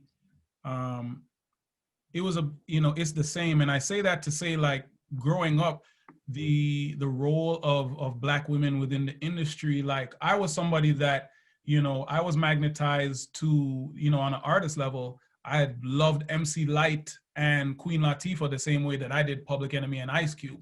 So I think for me, it was a lot easier to actually look to people like, you know, to Motion for mentorship. And, you know, during the time, not to get into it because it's a long thing, but it laid the foundation for what later became, you know, Remix borrowed from it. But, you know, Fresh Arts came at a time when, you know, there was a lot of turmoil happening within this city. And I think, you know, we reached a boiling point. And at the time, under Bob Ray, Jobs Ontario Youth government, yeah, that is when they, you know, when they had the Jobs for Ontario's Youth, aka the Joy program. And eventually the Joy program partnered with the Toronto Arts Council. And that is how Fresh Arts was born. And, you know, there was a lot of, for me anyways, there was a lot of powerful women that I learned from. Big up to Verl, big up to Star Jacobs, big up to Motion, Tando, Lillian Allen, Ebony Rowe. You know what I'm saying? Like from my generation, there were a lot of strong women that, you know, we were able to look up to. It is very, you know, it is very unfortunate, but I think, you know, the dope thing to put maybe a silver lining on the scenario is that, you know, maybe the younger heads that are coming up, you know, underneath, you know, ERIN and Katrina and everybody else will be able to maybe have them, you know what I'm saying, be those people that, you know, that pave the way. Because the interesting thing that we have to understand, Ian, and again, it's all about understanding. Remember, even within this music industry, there was a time where there was like a very large gap, where it's like there was a lot of things. If for those of us that were around, and I know, you know, Ian, you were around Click. In the 90s, there was a very, very, very hardcore DIY situation that fueled the industry within Canada. You know what I'm saying? The reason why we were able to have such an impact at that time is because we had Groove-A-Lot Records, we had Capitol Hill Records, we had, you know, a bunch of these indie labels that were all Black owned. And because we didn't have to depend on anybody else except ourselves, we were able to, you know what I mean, progress and do what we needed to do. There was, however, with the, you know, with the advent of the internet era and a bunch of other things that just happened in society, there was a time where within Canada, we lost that DIY element. And because we lost that DIY element, we lost a lot of the mentors as well, because it made a transition into a new way of doing business. So a lot of these people that had the experience, unfortunately, they weren't able to necessarily navigate the way that the industry was now beginning to work. So I think that is possibly part of the reason as to why there weren't as many mentors for some of these kids. And the reality is maybe they didn't have the information and the education to properly pass on how to navigate these new roads. You know what I'm saying? But what I like about now is, you know, listen, Chris Smith punked me off for a lot of years, you know. For a long time, I had to earn my way to get Chris's ear. You understand what I'm saying? And I think it's because of, you know, the way that I came up. I understood that I would eventually get to a level to where I'd earn the ability to be able to be a mentee with Chris Smith. And I think the same will go with a lot of us here, either via mentorship or being a mentee, is now that we are in a place where a lot of us have the understanding of how the business is now moving forward, we will see a building of that. And I know within Universal, what we are doing, we actually have a mentorship program that hopefully will be greenlit by next week. So I know that a lot of us, and it's being driven by the younger heads that are in Universal, they're creating new opportunities for mentorship so that we won't have what happened with ERIN and other people. We won't have that happen moving forward. So I want to take a moment let me speak. Sorry, Chris. Just one moment. I want to take a moment to recenter this conversation on anti-Black racism, in as much as there are a lot of things that we need to do in. Sorry? I think Chris wanted to answer something that Cardi said. I'm gonna let him. 1 second, Chris. I want to try and get us back onto the things that we personally do not have the power to change, because I'm looking at a panel and I'm thinking to myself, in the event that you, Cardi, Joelle, ERIN, Katrina, and BUSHRA, in the event that there were not you four people in positions at these labels, what things would be happening right now or at the organizations? And so I want to take a moment to recenter us on the things that we do not have the power to control, what the obligations, if any, are of these organizations, corporations, etc. If you know they're putting up black squares, in the event that they're trying to help us, you know, what is it that you guys would like to see them do in terms of those things? Sorry, Chris, I didn't mean to cut you. Well, you know, go back to Cardi's point. I know tomorrow I'll get a long list of artists that think I should mentor them or manage them or do whatever, right? Yeah. And that's not going to happen if you can't do for yourself to a certain level. Okay. You need to be creative. You need to, you know, no one was mentoring me when I was taking the bus to whatever. I want to show you that it's possible. And now that's one. So do for yourself, be tenacious, do it like those labels that he mentioned with Julian and all these guys, they're entrepreneurs, right?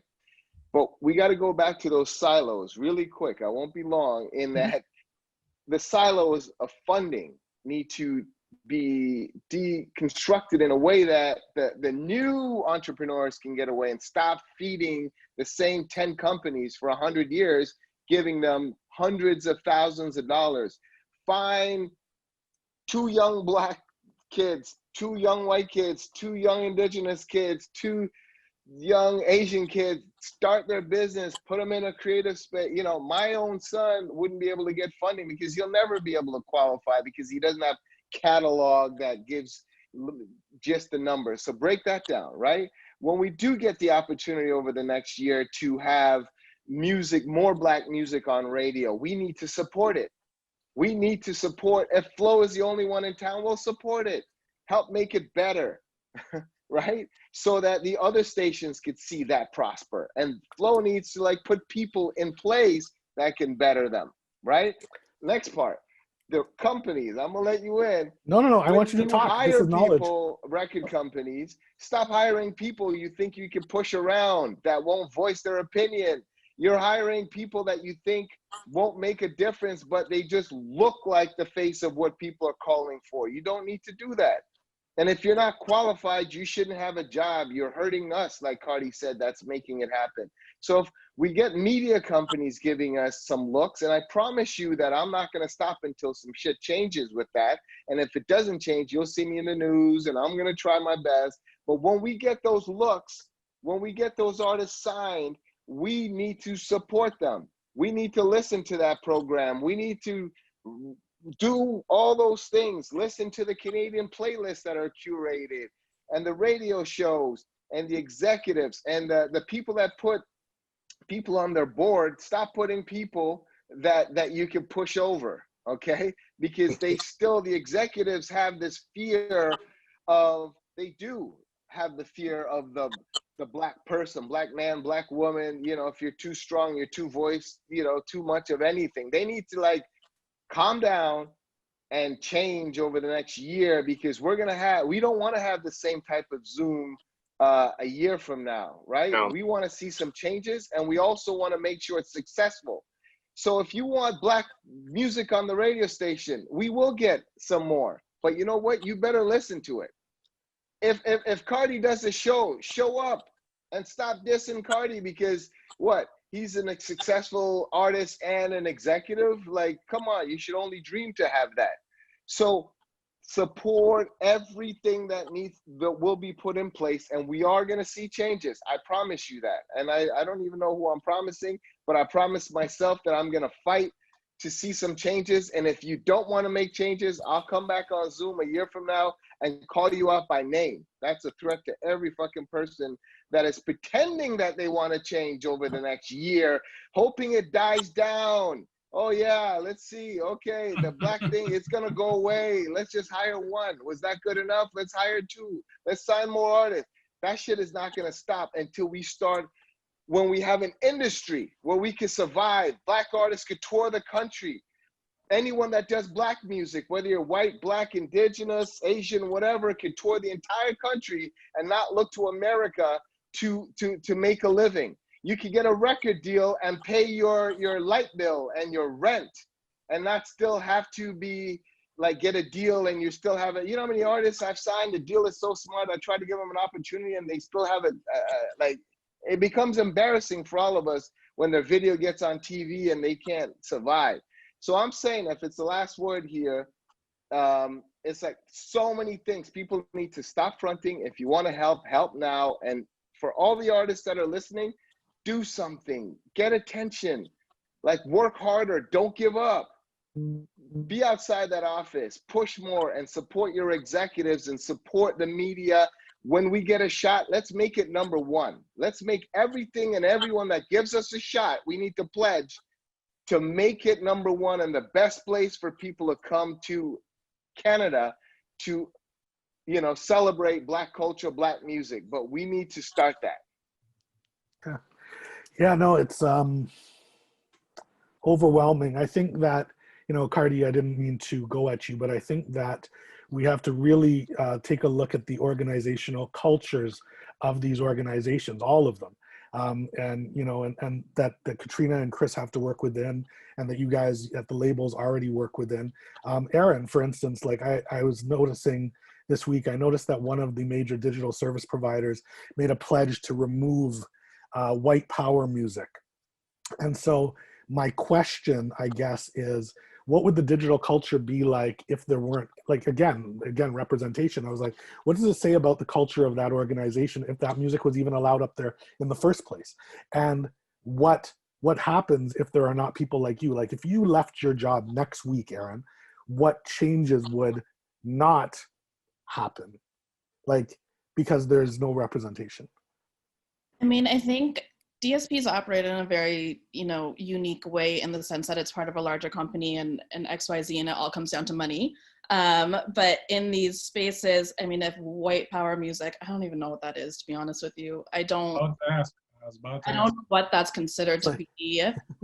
But at the end of the day, like, if it's there and it's somehow making money, it's driven by money, right? It's like, no matter how many Black people you have, in that, you know, in that company, it won't necessarily always change anything unless there's people in those executive positions and those director positions that are going to be like, you know what, this isn't it. But by all means, there's a lot of programming that happens at DSPs, at, you know, at any company that happens just because of the Black employees that are there. But sometimes there's only one Black employee, so who are they really talking to? And that's when the change doesn't actually happen. Yeah. So it comes down to your team. It's very unique in that sense. I think for me, you know, when it comes to music in general in Toronto, I know what the difference is between an artist who's coming out of Jane and Finch and one who's coming out of Regent. I know the sound difference, and a lot of people don't know that and can't recognize that. So when you're building a playlist and you're putting one kid from one hood next to the next, and, you know, there's beef and whatever, that can be an issue. I understand that. I get it. Whereas so many people don't when there aren't people like me in those situations. Okay, let's shift gears a little bit. I want to talk to Katrina and Chris, and I want to, like, you know, in the States, you know, Rockefeller had joint ventures. Like, Chris, you have a label.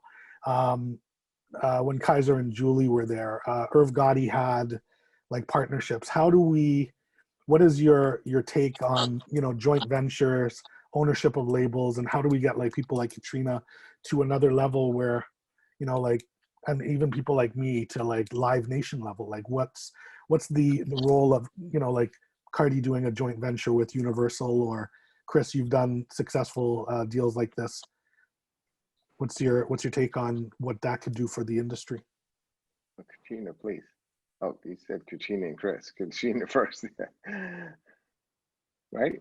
What that would do for the industry? I mean, that would be amazing. I think, I mean, I'm always torn kind of with some of the questions around how change happens and where it has to happen on so many different levels within the system, and then just building our own system. So I think, yeah, joint ventures are amazing. And I really respect what Chris has done in terms of my perspective from the outside looking in was, it was hard to get into the system, so he just built his own shit, and now he's running his own shit. And I think if more of us could do that, that the system inherently changes, because we all have we have created our own nucleuses within a larger system. Yeah, that's. Well, Katrina, thank you for the compliment. I don't think I have my own shit yet completely. When I have my own shit, I've done okay, but all the things we're talking about changing, I definitely look forward to having my own shit once this shit gets changed, right? I think having joint ventures, but they're useless if you don't have people that understand you within the infrastructure that you have the joints. It's just like, you know, I remember when I got my first JV, and it was from the Heritage merger money, and yeah, I built a studio with it. that studio clicking and Ian, you know what happened. There's a little intern that worked in that studio with a guy named Gadget and Drake. That's because someone gave me a joint venture and I built a studio. This is, and now one of them, I'm not taking 100% credit. I don't need nobody texting me, but someone gave somebody a shot. I got a shot and got some money. I built a studio. Divine Brown, Old School Love came out of it, and so did 40. And Gadget was the A&R, the dude, crazy Gadget that ran that studio. And Soccer, and you guys know the story where it played a role in developing some people that has something to do with one of the world's biggest artists, just because someone gave a little bit of something. And we're saying here, more of that needs to be done. Okay? Definitely. And it's not done enough, and the system is sort of rigged against. Even when I got that deal, it was not, I could have gotten the money another way, but it was under a deal that I had to recoup. It was not the best situation, but I ran with it, and I ran out of steam because I was blocked when it came to marketing and promotion and getting my shit on the radio. So what's the point giving me a joint venture if I have no say in the logistics of my product from development to end user, right?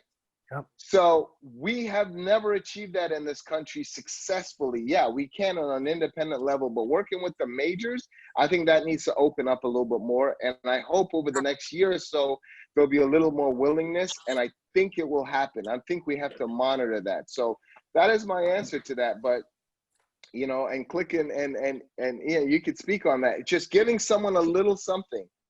And for me, I want it to be because they block pushing reggae music, because I've had a reggae label for 100 years. I said, all right, I'm gonna manage the stuff you guys like and show you that I could get platinum white artists, platinum rock artists, platinum whatever. Now what? What they did with You know what I mean? what Universal when I was working there and we did the joint venture with you, Chris, I could tell you how many ripple effects that had, not just from 40 working in there, but also ERIN A. You know, ERIN A doing Jellystone's first music video, which was out through you guys, was me contacting him to end up doing a Julie Black video. You know what I mean? Wow. Like all these things all had come back around and have a ripple effect. If there's anything I wish I would have done differently, or I would have connected when I was doing A&R, was actually do more production deals. Like, you know, Doc actually came to the table wanting a production deal, and I fucked up, I won't lie, because I just was thinking I want to sign Graph. I wasn't thinking I should have done Doc deal. I was trying to sign Graph. You know what I'm saying? And I think in hindsight, I should have done way more deals with producers that I knew that had the potential to actually do something big and mentor them and how they could run a proper label. But you know, that's hearsay, that's in the past, but I'm recommending that to people now, that labels and organizations should actually do a lot more of these type of deals, because the impact that they have is so huge that they don't even see what they're doing. Do you know what I'm saying? Well, they need to, sorry guys, but you know, they need to be set up in such a way. The point of this panel is allowing us to get to the next level. There's no point just doing them, right? Because that deal that ended up spawning some really successful people went nowhere because I hit a wall in that. That wall wasn't just, what you're saying is that wall wasn't just within the record company, it was within the whole infrastructure of the industry, correct? Industry and the record company, okay? Right. And I'm hoping that moving forward, that will change. That's what we need to do. And we're brave enough to help it get changed. Like, there's no one repping me. When you were representing and saw my deal, there's probably more people in the company going, oh, we don't understand what he wants to do. Why does he want to sign this black woman? They told me not to sign her because of a lot of negative things. And I went in my studio, made the music, and didn't tell them who the artist was until they heard Old School Love, Divine Brown. Because they said, for all the wrong reasons, there's no way you should do that, okay? And that made a difference. So what I'm saying to everyone, I don't want to mislead any kid listening out there. It's like, these deals are good, but in Canada, there aren't enough outlets and clear path for us to make them successful. So we need to clear path with executive, media, and everything. So when that deal happens and we fix the funding so more minority companies get a nice set of startup capital to launch their business, because now it's all like, you want to see the list I just saw. It's like, holy crap. Like, what the hell? These people are getting so much money and there's no little companies getting them. And like, you know, it's a problem. So, well, my I answer, do want to, Ian, I'll go to you. I'm not sure if you have any more questions. You want to go to the Q&A soon, but I do want to say that I do know that these roundtables are being watched and paid attention to. And I would like to encourage other organizations to do things like the Guild of Music Supervisors, who have reached out and said, hey, we're watching this and there's a problem within our own system. We recognize that there's not enough Black music supervisors in this country. How can we want to actually mentor and help make a difference in that community and do a change and work with people like Advance and other places to actually make those differences. And I'm using that as an example in terms of like, I want to get those type of emails every day from every fucking organization, every label, every media outlet to actually, you know, do something within their system. You know what I mean? Yeah. So I don't have too much more that I want to touch on, but I do want to touch on something that I forgot after ERIN said it. ERIN, you mentioned that DSPs are, you know, and labels and I guess everything run around the concept of like what makes money. But I think that there is, and this is why I keep pointing back to systemics, I think that there is a fundamental issue. You could not make a song that says kill a golden retriever. You couldn't make a song that says, you know where I'm going with this. I don't want to say things that are whatever, but that certain things can get through if they make money, but they don't get through if they make money when they're not about our community. And so I want to take a moment to go back to something Cardi had touched on. I want to talk about accountability. I want to talk about, again, you know, Cardi, how many Black people are in the corporations on the whole, you know what I mean? And what could these corporations do that would help you do better and further, you know, what it is that you yourself and Joel, and that question's open to Joel as well, and to BUSHRA. What could these corporations do, and what would you like to see? Maybe I can start by answering that. It is really as simple as money. I want to share something here because I actually did my homework last night to actually come here with like solutions. I'll just share on the chat. That's the Hits Daily Devil's weekly chart of song revenue. And if everybody looks at the top 10, I'm pretty sure, I think BTS is the only like anomaly there, which is not really an anomaly. Like the music is global. But if you look at everything else, it's hip hop, R&B, hip hop, R&B, hip hop, R&B. Harry Styles is what breaks the mold, and then it keeps going, and then Calvin Harris in The Weeknd, and it keeps going. So that's just how much money hip hop, R&B music, Black music makes for these corporations, whether it be record labels, media companies, radio stations, music supervisors, and publishing companies. That's how much money is being made for these companies. It does not take anything for them to return the favor. And by returning the favor, I mean having these corporations say, hey, you know what? Let's try something else. Let's use some affirmative action. And this year, we're going to blow, I don't know, $1 million specifically on, you know, empowering a Black staff and Black team to just work on Black music this year. And I guarantee you that chart, this is a US chart, by the way. I guarantee you that chart is going to increase their market share a lot more. But at the end of the day, it's a music business. We're talking capitalism. So if we want to win within capitalism, we also have to use the same mentality and the same approach that capitalism employs, and that is currency. So to answer your question, I think give us money. Like, let's not mince any words. Like give me $500,000 budget, and I can guarantee you we can do the same numbers that Love Renaissance is doing with Black and Rory, and the list goes on, because that's the same model that they did. Like they said, hey, you guys are a bunch of kids from Atlanta. You guys know the culture of Atlanta a lot more than we do at Interscope. We're all the way in Beverly Hills. You know what? We'll give you guys the money and give you guys a 20 years, I forgot their deal, it's like 20 million or something. But we'll give you guys 5 years just figuring out yourself. And we'll come back to you in 5 years and we'll check in what's happening. Within year one, you get Drama with Broccoli, number one song in the world, or in the US. Then year two, you get Black, or Six Lack, whatever you want to call them. Year 3 and 4, you get Summer Walker, Platinum Plaques, sold out tour, and a small little group of 5 young Black men are responsible for, I think, over 20% of a major corporation's market share. Like, let's be honest. Like, to answer the questions, give us money. I'm not gonna mince any words. Like, look at the Black people within all your corporations, and for once, even if it's affirmative action, for once make the decision to say, you know what, this year we have $1 million to spare. And obviously, I know it's Canada, so the currency is a bit less. So I'll use 10% of the US. Oh, don't do that. Don't do that. Don't do that. Well, Joel, I'll tell you, as one of the guys that, Joel, as one of the guys that have gotten the money, I'm telling you, it's a setup. You know, depends on what you want. You use the money to do global business. We need to build our Canadian industry, right? They had outlets in Atlanta, and they fought for years to have Black radio, Black TV, Black outlets, right? Yeah.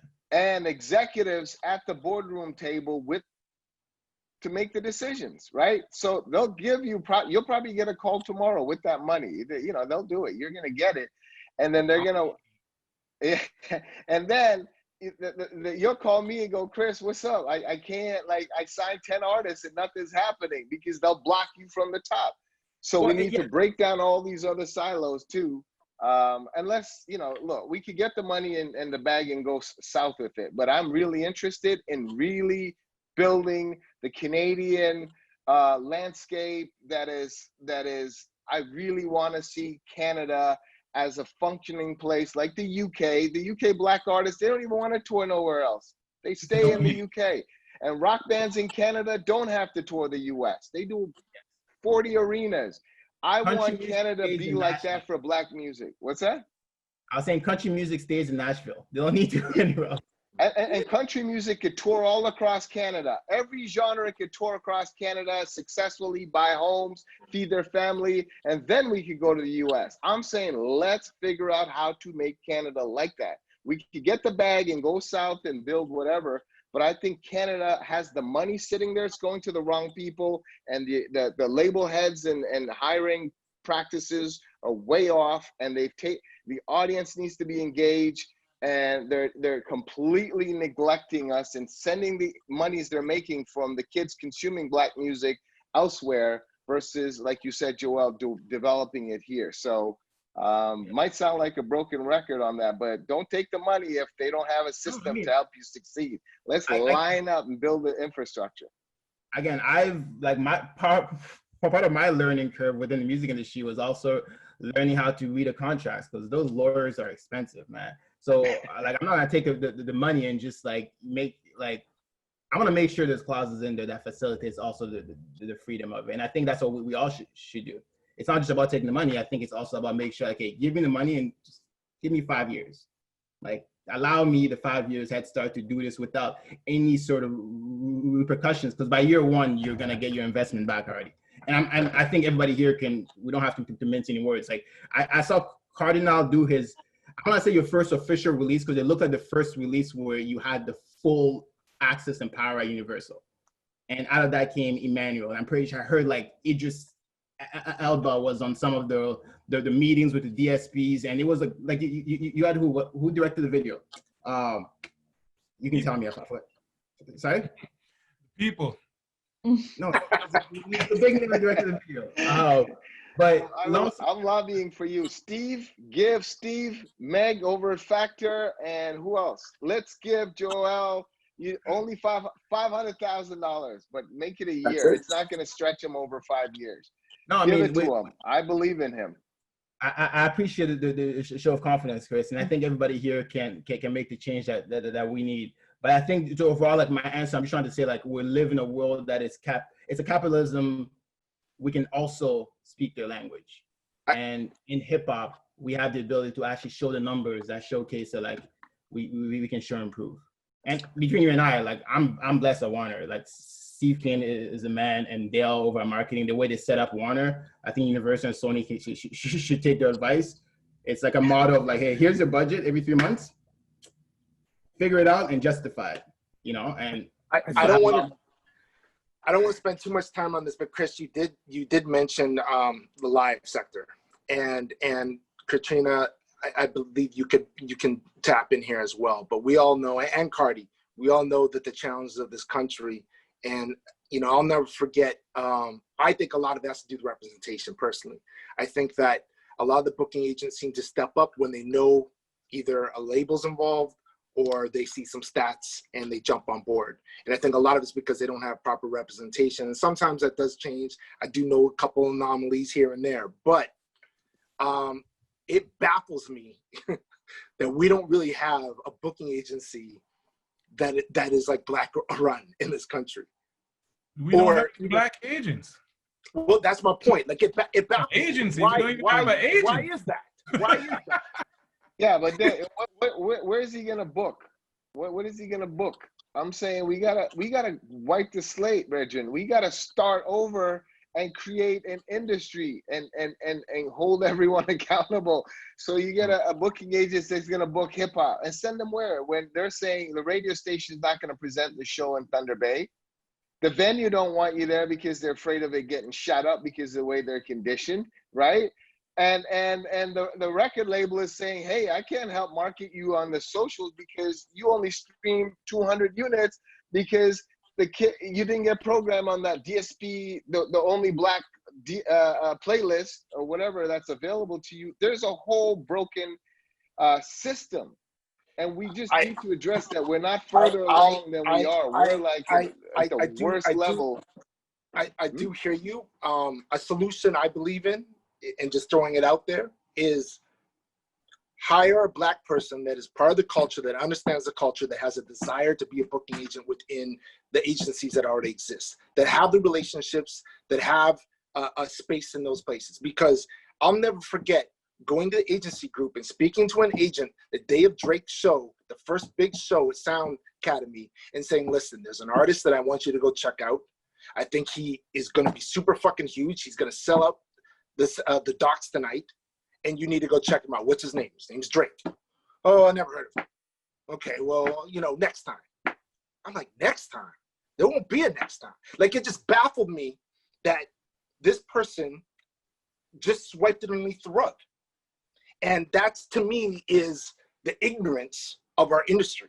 That's the ignorance of not having people in position to actually step up, especially with acts that are emerging, that have the potential to go somewhere and blow up. And I understand that, yes, there's not enough venues and all these other things, but there's something missing. And that's my thought process. And maybe my process isn't the right answer, but I'm throwing out ideas, you know?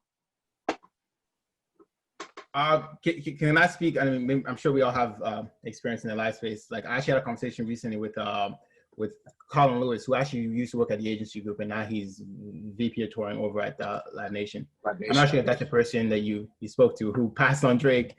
No.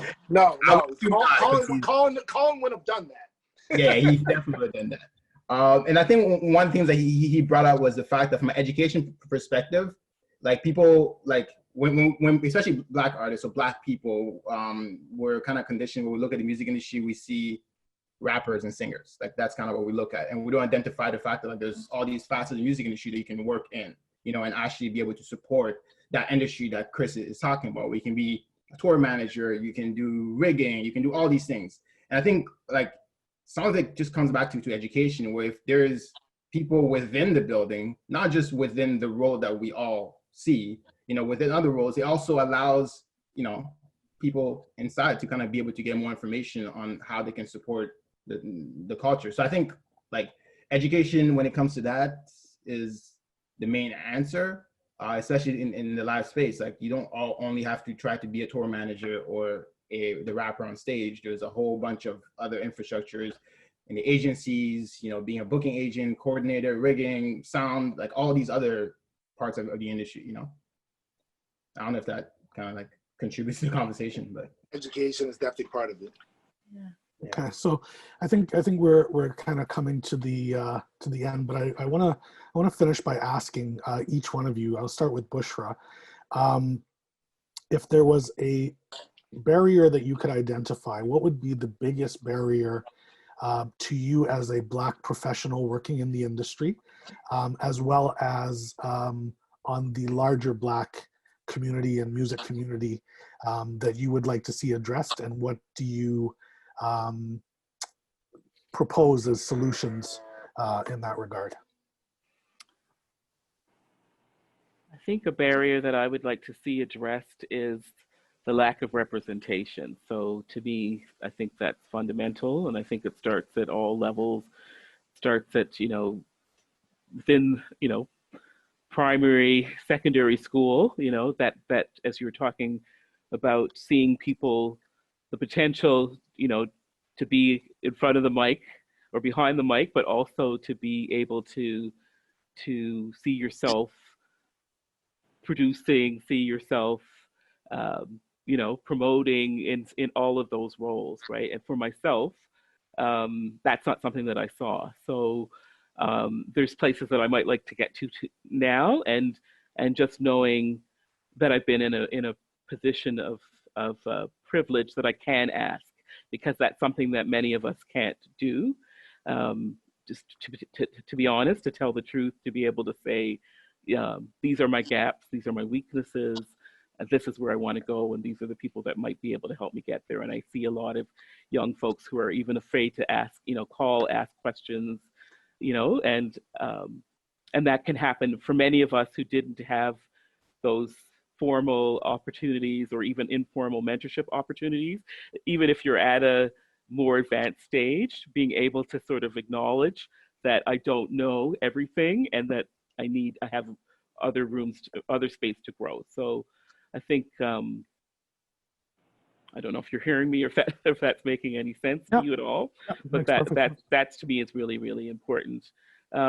It's also about money, but the other thing that's really important to me that I want to, and I've here talked about more, is that notion of excellence, resilience, joy, all the things that Black music bring to our culture and our society, and all the ways in which it's going to help us survive these times in which we live, I think is really fundamental to the why we do what we do. So okay, perfect. Yeah. You know, I'm going to go to what does Cardi call it? Malcolm X. Joel, the powers that be are watching. I want you to speak your truths and tell them what it is that you would like to see changed. What is the biggest barrier to you as a Black professional working in the music industry in Canada? As many as you want, and as many as solutions as you have, because all of this goes into the report that we will be compiling to disseminate to them. Cardi, you know you call me Malcolm X, and we put on Malcolm X. No, Malcolm Vex. Oh, Malcolm X. Jeez. I am vexed. Like, should I be looking into the camera when I answer this? I think, like, the one thing that I'm gonna say, to be really, really honest with you guys, it's actually funny that we're even sitting here having this panel, and hopefully next year we don't have to have this panel, and the years after that, or in 10 years when my kid is old enough to try to get into the music industry. We need to have the panel again to see where we are, because accountability is key, but continue. I think the one thing that's always been challenging for me is, and I wrote this down because I was trying to find a way to articulate it, but it's like, no matter how hard as a Black person in this industry with the same art that you grew up on, no matter how hard you work, no matter how much you show and prove, no matter how, you know, how much you articulate yourself so well, it's that people always tell me, you speak so white. It's like, yes, no matter how many languages you speak, or no matter who you know, no matter how many times you write a marketing plan, no matter how many grants you've written, no matter how many thousands of dollars you made for these companies, you will always have a glass ceiling. And to me, that's the biggest challenge across the board in all these companies, where without speaking of ego, without speaking of anything, I can look at somebody like Chris or Cardi and everybody else here, whether it's Aaron, Katrina, BUSHRA, Ian, David, and everybody else that's not on this, like Vivian, like people that I look up to, and I can see the examples of what excellence can be like. And even in all these people's excellences, I don't know if that's a word, but in all these people's excellence, they're still oppressed. Like there's still a limitation. People still look at you, and Chris still has to sit here and have a chip on his on his shoulder. You know, so no matter how much you sure improve, you can have many Grammys on your wall, but your skin color determines the limitations of you.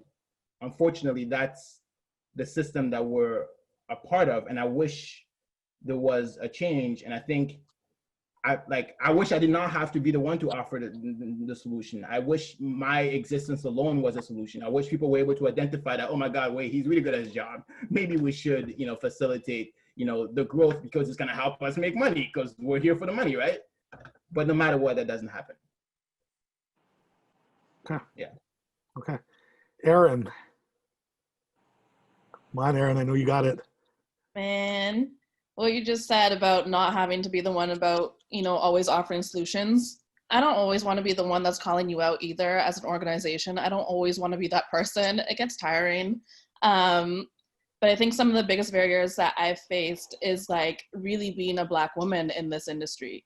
I mean, it's more difficult for us. There's less space for us to occupy.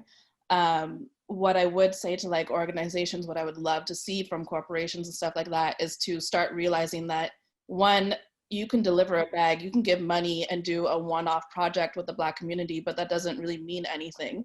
You need to consistently be doing this and consistently be adding to the community if you're taking from it. And the second part is that, you know, these bags need to be delivered in a very, you know, to the right people, as we keep saying, and whether that means it's to a young 22-year-old or a 45-year-old, like they have to start being delivered properly. I think, you know, the person who signed DaBaby, who is one of, you know, everybody knows DaBaby as this global phenom, was 23 years old when she signed him. So Bearline did this, and honestly, there was somebody who once told me, like, in Canada, you have to wait till you're about 45 till you get the keys to drive the car. I don't have time to wait. That's way too long for me to wait. I have that time. That's a lot of years ahead of me. I want the car keys now, and I can drive the car. I know how to, you know, parallel park. I can do it all. So I think that's a barrier that I really want just dismantled. Like, this age thing is very strange to me when it comes to the industry. And when we talk about a love renaissance, they were trusted with 500 grand or whatever it was. And they were all under what, 30 or so, love renaissance? Like, we need to start trusting people, the generation above or below us rather, even the generation below me. Those 22-year-olds know something that I don't, and I need to learn from them. So that's what we need to keep doing. And that also goes to organizations and to trusting the Black community with the younger kids too. Okay. Katrina.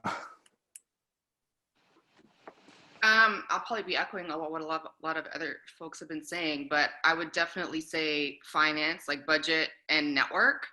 And I know we've been talking mostly pretty high level in terms of majors, but for artists that are doing the indie route and kind of, you know, emerging artists who are still looking to get support and showcase, and who are relying on the CIMAs and the music industry associations, I think there needs to be, like, it's great that we're having this conversation and this series that CIMA is supporting. And it's great to make a point of including more Black artists, but it's not that helpful. For example, let's say a South by Southwest showcase. It's great that they want to put maybe one of my Black artists on the panel, but I mean, on the showcase, but who's coming to the showcase? Is there anyone who's not a rock label?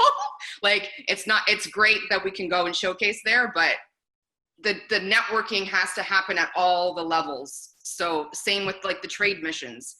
It's great to expand and be inclusive in terms of who's participating, but who's participating on the other side?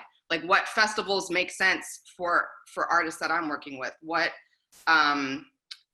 I'll just throw an example out there. I went on a trade mission, and again, going back to having to do twice as much work, I had to set up all my own meetings because all of the meetings that were set up for our trade mission were predominantly rock and folk. So again, it's like amazing that they were including more people and being more inclusive in terms of who's participating in the trade mission or participating in a showcase. But on the flip side, what network do they actually have to connect us with them? And I think part of that is just partnering with people who are already doing it, like partnering with Manifesto, partnering with Remix. Like they don't have to have all the answers, but they need to know the people and the organizations that do have the answers. Huh. Cardi, Yo. what are the biggest barriers to you as a Black working professional in the Canadian music industry, and what solutions would you like to see implemented? I honestly think the easier question is, where do we not see barriers?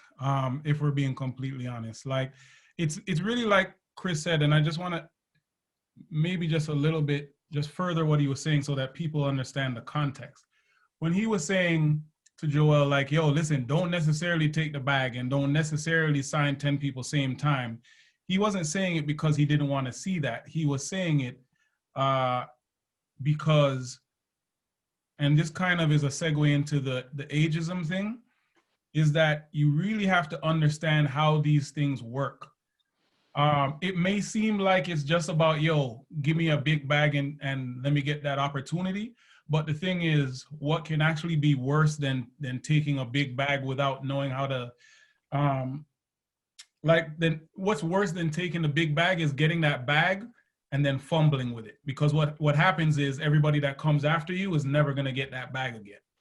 So in order for us to effectively be able to get that bag, we have to make sure that we know what to do once we have those monetary resources in our possession. So I think what we lack sometimes it's not the resources, sometimes it's not the money, sometimes it's a combination of resources and consistency, whether that's consistent support, whether that is consistent opportunity. I think money and consistency is what we need. A lot of people know when you start a business, even when you start a restaurant, you're not necessarily going to make money in the first year, maybe not even the first 2 years. You understand what I'm saying? You have to sometimes take that L so that you can take that W. And I think that consistency is something that we need and we've never really had for Black music within Canada. There's been spurts, you know what I'm saying? There's times when it's like, if I'm to give like specific examples, you know, there was the time when Socrates bust and, you know, we were still in high school them times, but it's like, there was only the one artist. It's not like Socrates got on and there was 10 or 15 other people that got on after him. You know what I'm saying? The time when chaos existed, he existed by himself. The time when almost every artist I can think of that was able to find some kind of global success, it was a time to where, unfortunately, this industry that we have here, they're like, yo, let's choose our favorite Black for the day and for the time, and then nobody else gets the opportunity. So I would say it's, you know, we need to have consistency be something that we see along with the resources. In terms of ageism, one thing that I would love to say is, I think, again, going back to Black excellence, the right young people need to get it. With Love Renaissance, was dope about them, they didn't just get a deal because they said, yo, give me a deal. Love Renaissance proved their value and their worth. That's how they were able to get that deal. People, as much as we like to glamorize it in social media and be like, yo, these guys got 10 million. And man say, yo, who are these guys? Oh, you know, these are people that also can walk into a meeting with their books and show revenue and how much money they were able to make from their events. They were walking in there with different artists and so forth and so forth. Some people think, yo, I'm 20, I'm 22, I should be able to do it. Listen, when we were youths, we had, and you know, me and Chris talked about it before, there was Knee Deep, there was Capitol Hill, there was so many different independent labels. And that's how I actually got my first deal. It wasn't just because of the talent alone. It was the fact that the independent label that I had, we were #1 across the board in America, in Canada, UK, all of that stuff. That's how I got my deal. It was a combination of talent, but also showing them what we could do.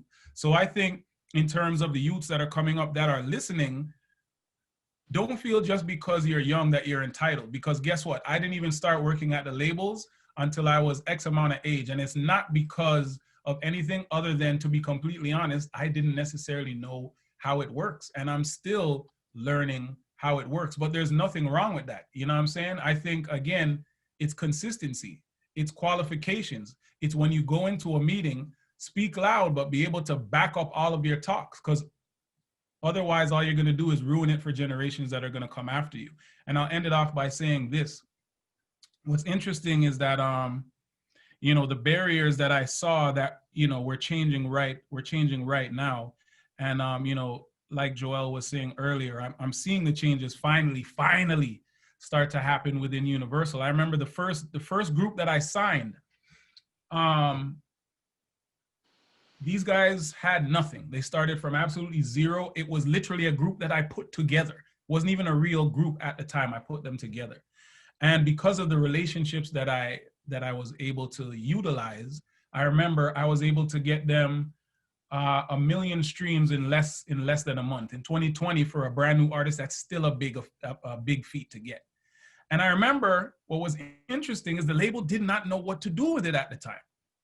You understand what I'm saying? That ball got dropped because they did not know what to do. How do you help me? How do you help us? You build teams around us that we can go to.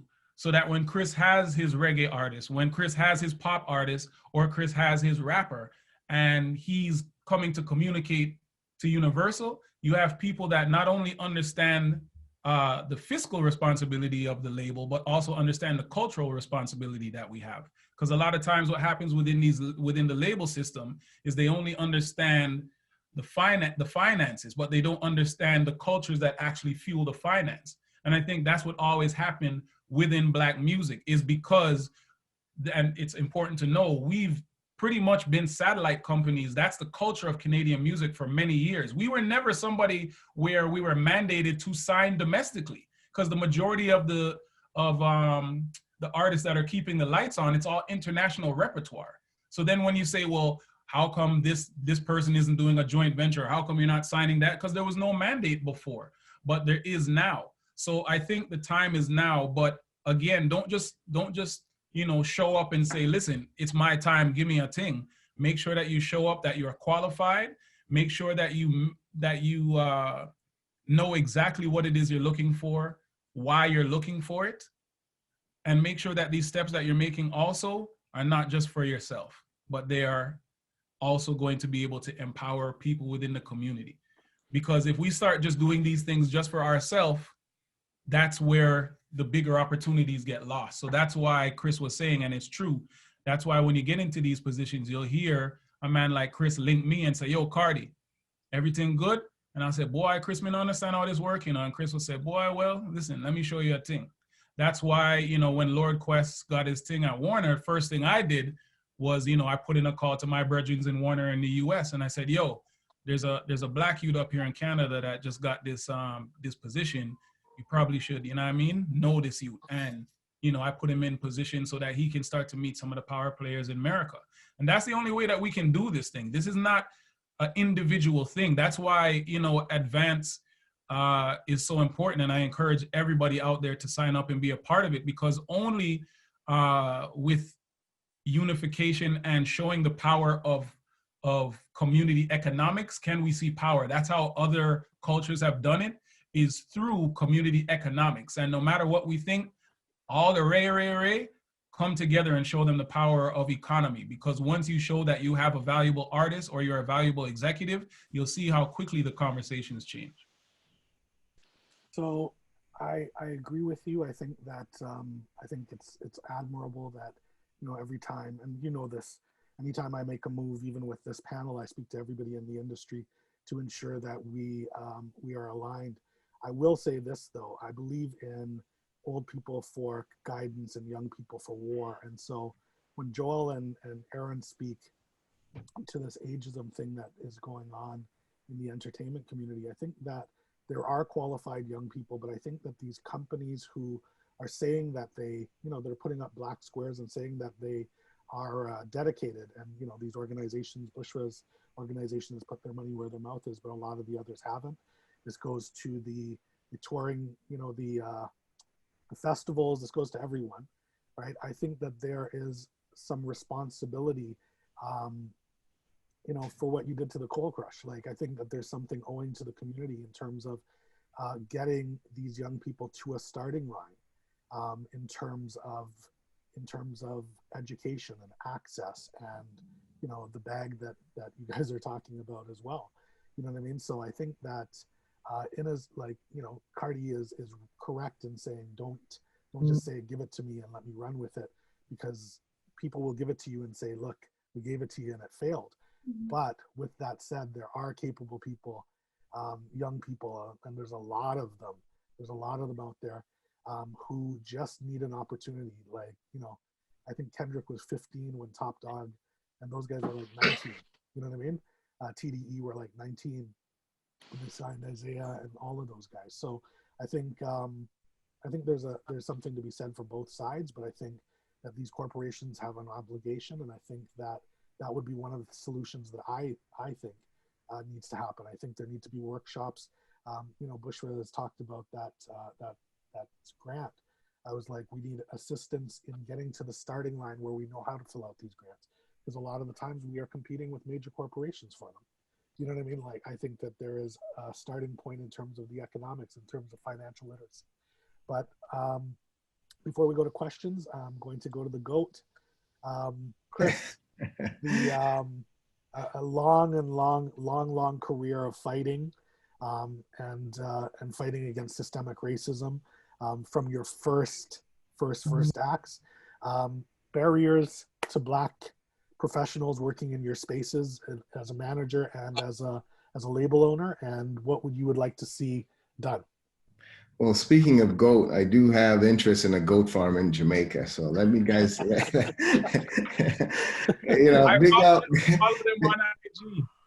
up, big up Cabra Ranch live stream every Saturday if you want to know about raising goats and everything, right?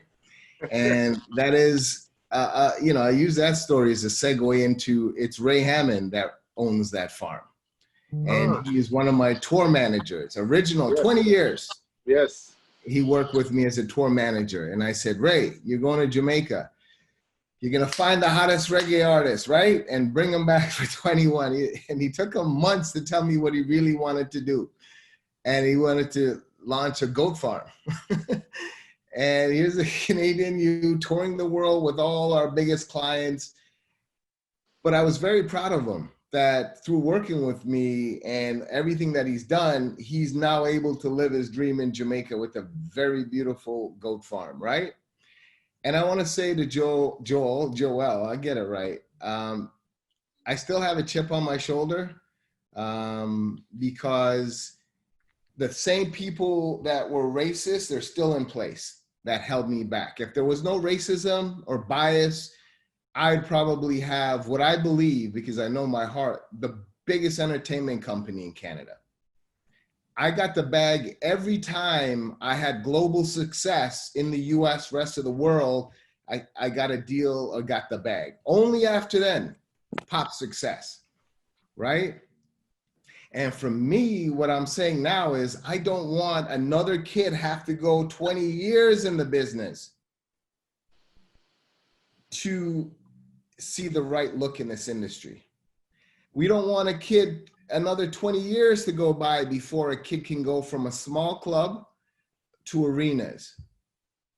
And I believe that while we want global success, I believe the domestic modules are all here. We give away more monies than most countries, right? Maybe Sweden beat us and France, but we give away a lot of money. Just give it to the right people that believe in Black music. Fund, Brian Turner is a white guy that signed NWA. People that love the culture. He's a Canadian also, right? So give it to the people that want real growth, not the ones that are in position that are scared of what we're doing. scared of the Chris Smith of the world. I don't want your job. I just want to build something that more Cardis, more Joel, more whatever, then can go do their own thing. Don't be afraid of, you know, whatever, me sitting beside you, or be Cardi in the room, or Joel in the room, or Click, or Ian, or ERIN, you know, or Katrina. Don't be afraid. I have glasses. I can't even see. I try to memorize names. But that is my summary to say that I am still Chip, because I believe it took me 20 years where I could call all the chairmen and get them on the phone. And now we're going to go lock arms and help change some things. 20 years it took. And it shouldn't take the next person 20 years. It took 20 years for me to get on with the heads of the radio stations across Canada. It shouldn't take another 20 years. And hopefully every media platform will do a little something, and then we're going to turn that little something into something huge, because we're going to support it. And we can all eat and stay here. And if there's another COVID, we don't have to cross the border to America. We can tour Canada where the rates are low. Like, that's my dream. And yes, I could just forget about it because I've done really well, but I just can't. Just like I can't forget about Jamaica, I can't forget about Canada. Yeah. And we could change everything if these people, I know some of them are listening, stop being afraid, take a chance. And the community, young artists and people that are consumers of music, support it when it comes. And support the executives when they're put in place. Support the gentlemen that put this thing on today because their bosses are listening, or the people that are funding it, so they give them more monies so they can do more of these and we can have more discussions. We just don't want them to say, here's a change, let them fight and talk for about a month and it'll taper out, and then boom, we're back to where we were started. So listen, this was great, and I'm gonna go back to growing my hair so I'm not recognized on the street.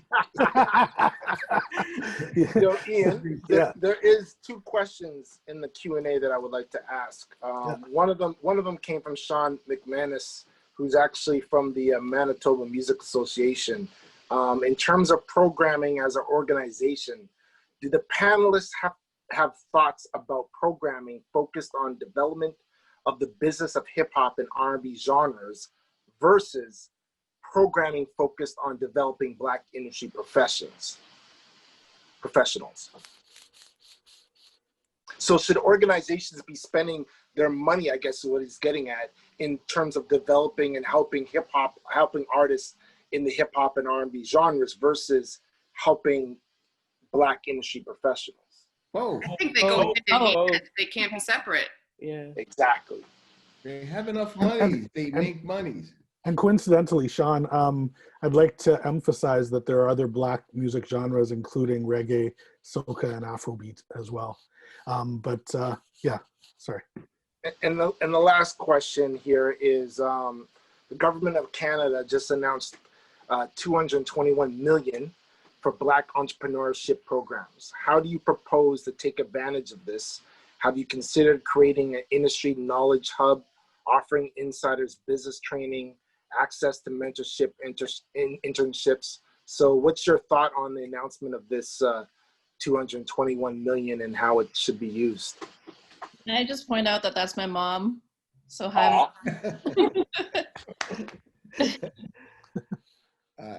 Oh yeah, if you ask me, I want to know who is administering this thing and how sensitive they are to what needs to be done, right? Like, all groups of people,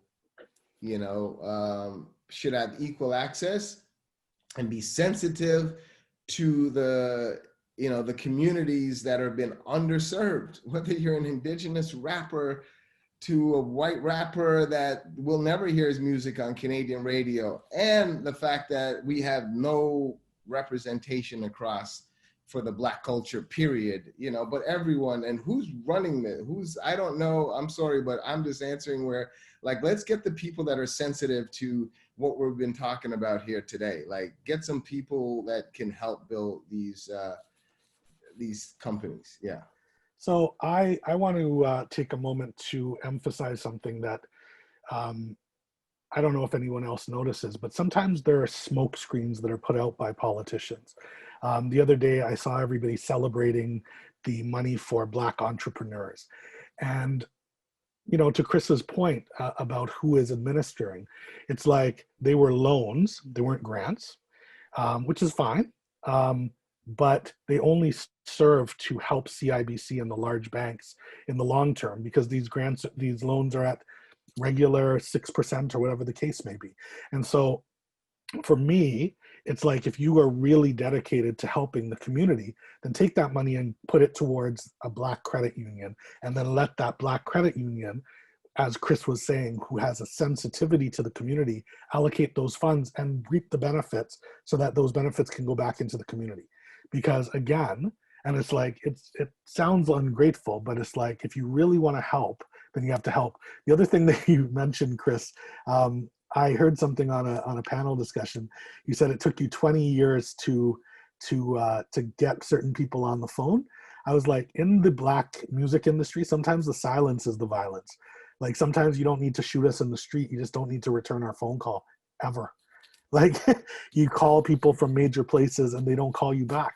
You know what I mean? As soon as you tell them what it is that you do. Yeah, no, it's tough. Let's change this, man. It's sad. And you know, I don't want to let anyone think that it's not hard, but I don't think it's going to be as hard.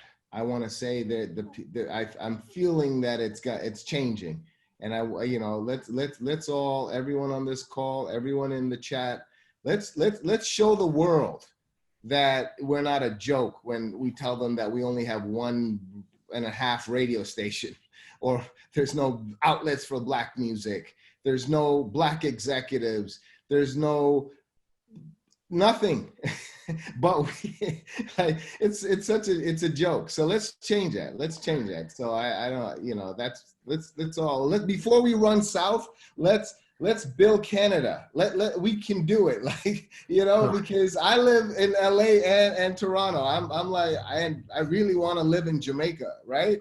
So let's try this thing out. And for all the executives that are listening and the ones that aren't, it's like, come on, guys, no lip service. For all the radio stations that are listening and the people that run that, come on, take a shot and develop some Canadian artists. And the TV people, put Electric Circus back on air, where you can see Black artists stand up, this Canadian artists beside Busta Rhymes and the kid in, you know, in Saskatoon think they're just as important, you know, Rap City and Electric Circus. So I want to segue, and then I have a question directly for BUSHRA. But you said, you know, you said something about going south of the border. Kirk, Four Corners, asked a question about what advice would you give, and this goes to all panelists, to emerging Black Canadian artists in the short term, currently working towards building a career besides going south of the border? Well, I mean, I would say look locally first. You know, who's in your immediate community and surroundings. That there's a lot of, you know, expertise and knowledge right here that you can benefit from. But aside from that, you know, you can make a plan for yourself where you think about what are my objectives for the next year, 2 years, 5 years. You know, where do I see myself? And how am I going to get there? And then kind of try to break it down piecemeal, you know? So who are the folks if you're in Toronto, who are the folks in Toronto in the GTA? Who are the folks on a provincial level? Who are the folks on a national level? You know, and then you can start thinking about, you know, global reach as well, you know? So anyone else want to touch on that? Yeah, I mean, I don't know how this is going to look going forward because of COVID, but pre-COVID, I would always just say, go to every festival you can that's in the States. Just go and make your network, I think, and then bring it back home. That's the important part. You know, it's okay to leave. It's okay to go and explore and learn things from other markets, but it's just a matter of coming home and strengthening our own infrastructure with that knowledge. I know, you know, like back in the day, I used to go down to Atlanta and do a Canadian showcase. A3C, yeah. And so, you know, we brought maybe 12 people down and everybody would kind of perform, and then they would just network and go to the conferences and you know, some people built really great relationships with really great people who are power players in the US market. And to that sense, like they just came home and they built what they have here now. I think that's an incredibly important part of, you know, for any Canadian artist to do is just, you know, you can't necessarily stay at home all the time, but you can come home often. You know what I mean? Yeah. I'm actually, sorry, go ahead. I'll be really quick. I was just like to tag on and say, like, not all of the markets need to be south of the border. They can be anywhere in the world. Like for us, in terms of touring, Germany is actually our best market. So when sometimes the US is oversaturated for the genres that I'm working with, like Germany is our best market for touring, and France, Germany, and the UK is just our best markets overall. So it's not always the US. I know the US is where everyone wants to build their network and build a hype, but there's lots of big markets out there that are larger than Canada that where you can make a living. Yeah, and a couple of years ago, this guy, Mr. KARDINAL, said to me that Black Cat gave him a piece of advice. He said that the border is the line. Cardi, you wanna tell that? No, because I don't remember the particular one you're talking. The border is simply a line that somebody drew, especially the American border. But you know, like being in Europe and England a lot, I realized that there is a huge market. There are Canadian artists who have gone over there, like who have made like careers just in on that side of the world. So that's definitely a thing. And BUSHRA, a second question. Someone was asking, has there been any consideration of an industry knowledge hub offering insider business training, access to mentorship, interns, etc.?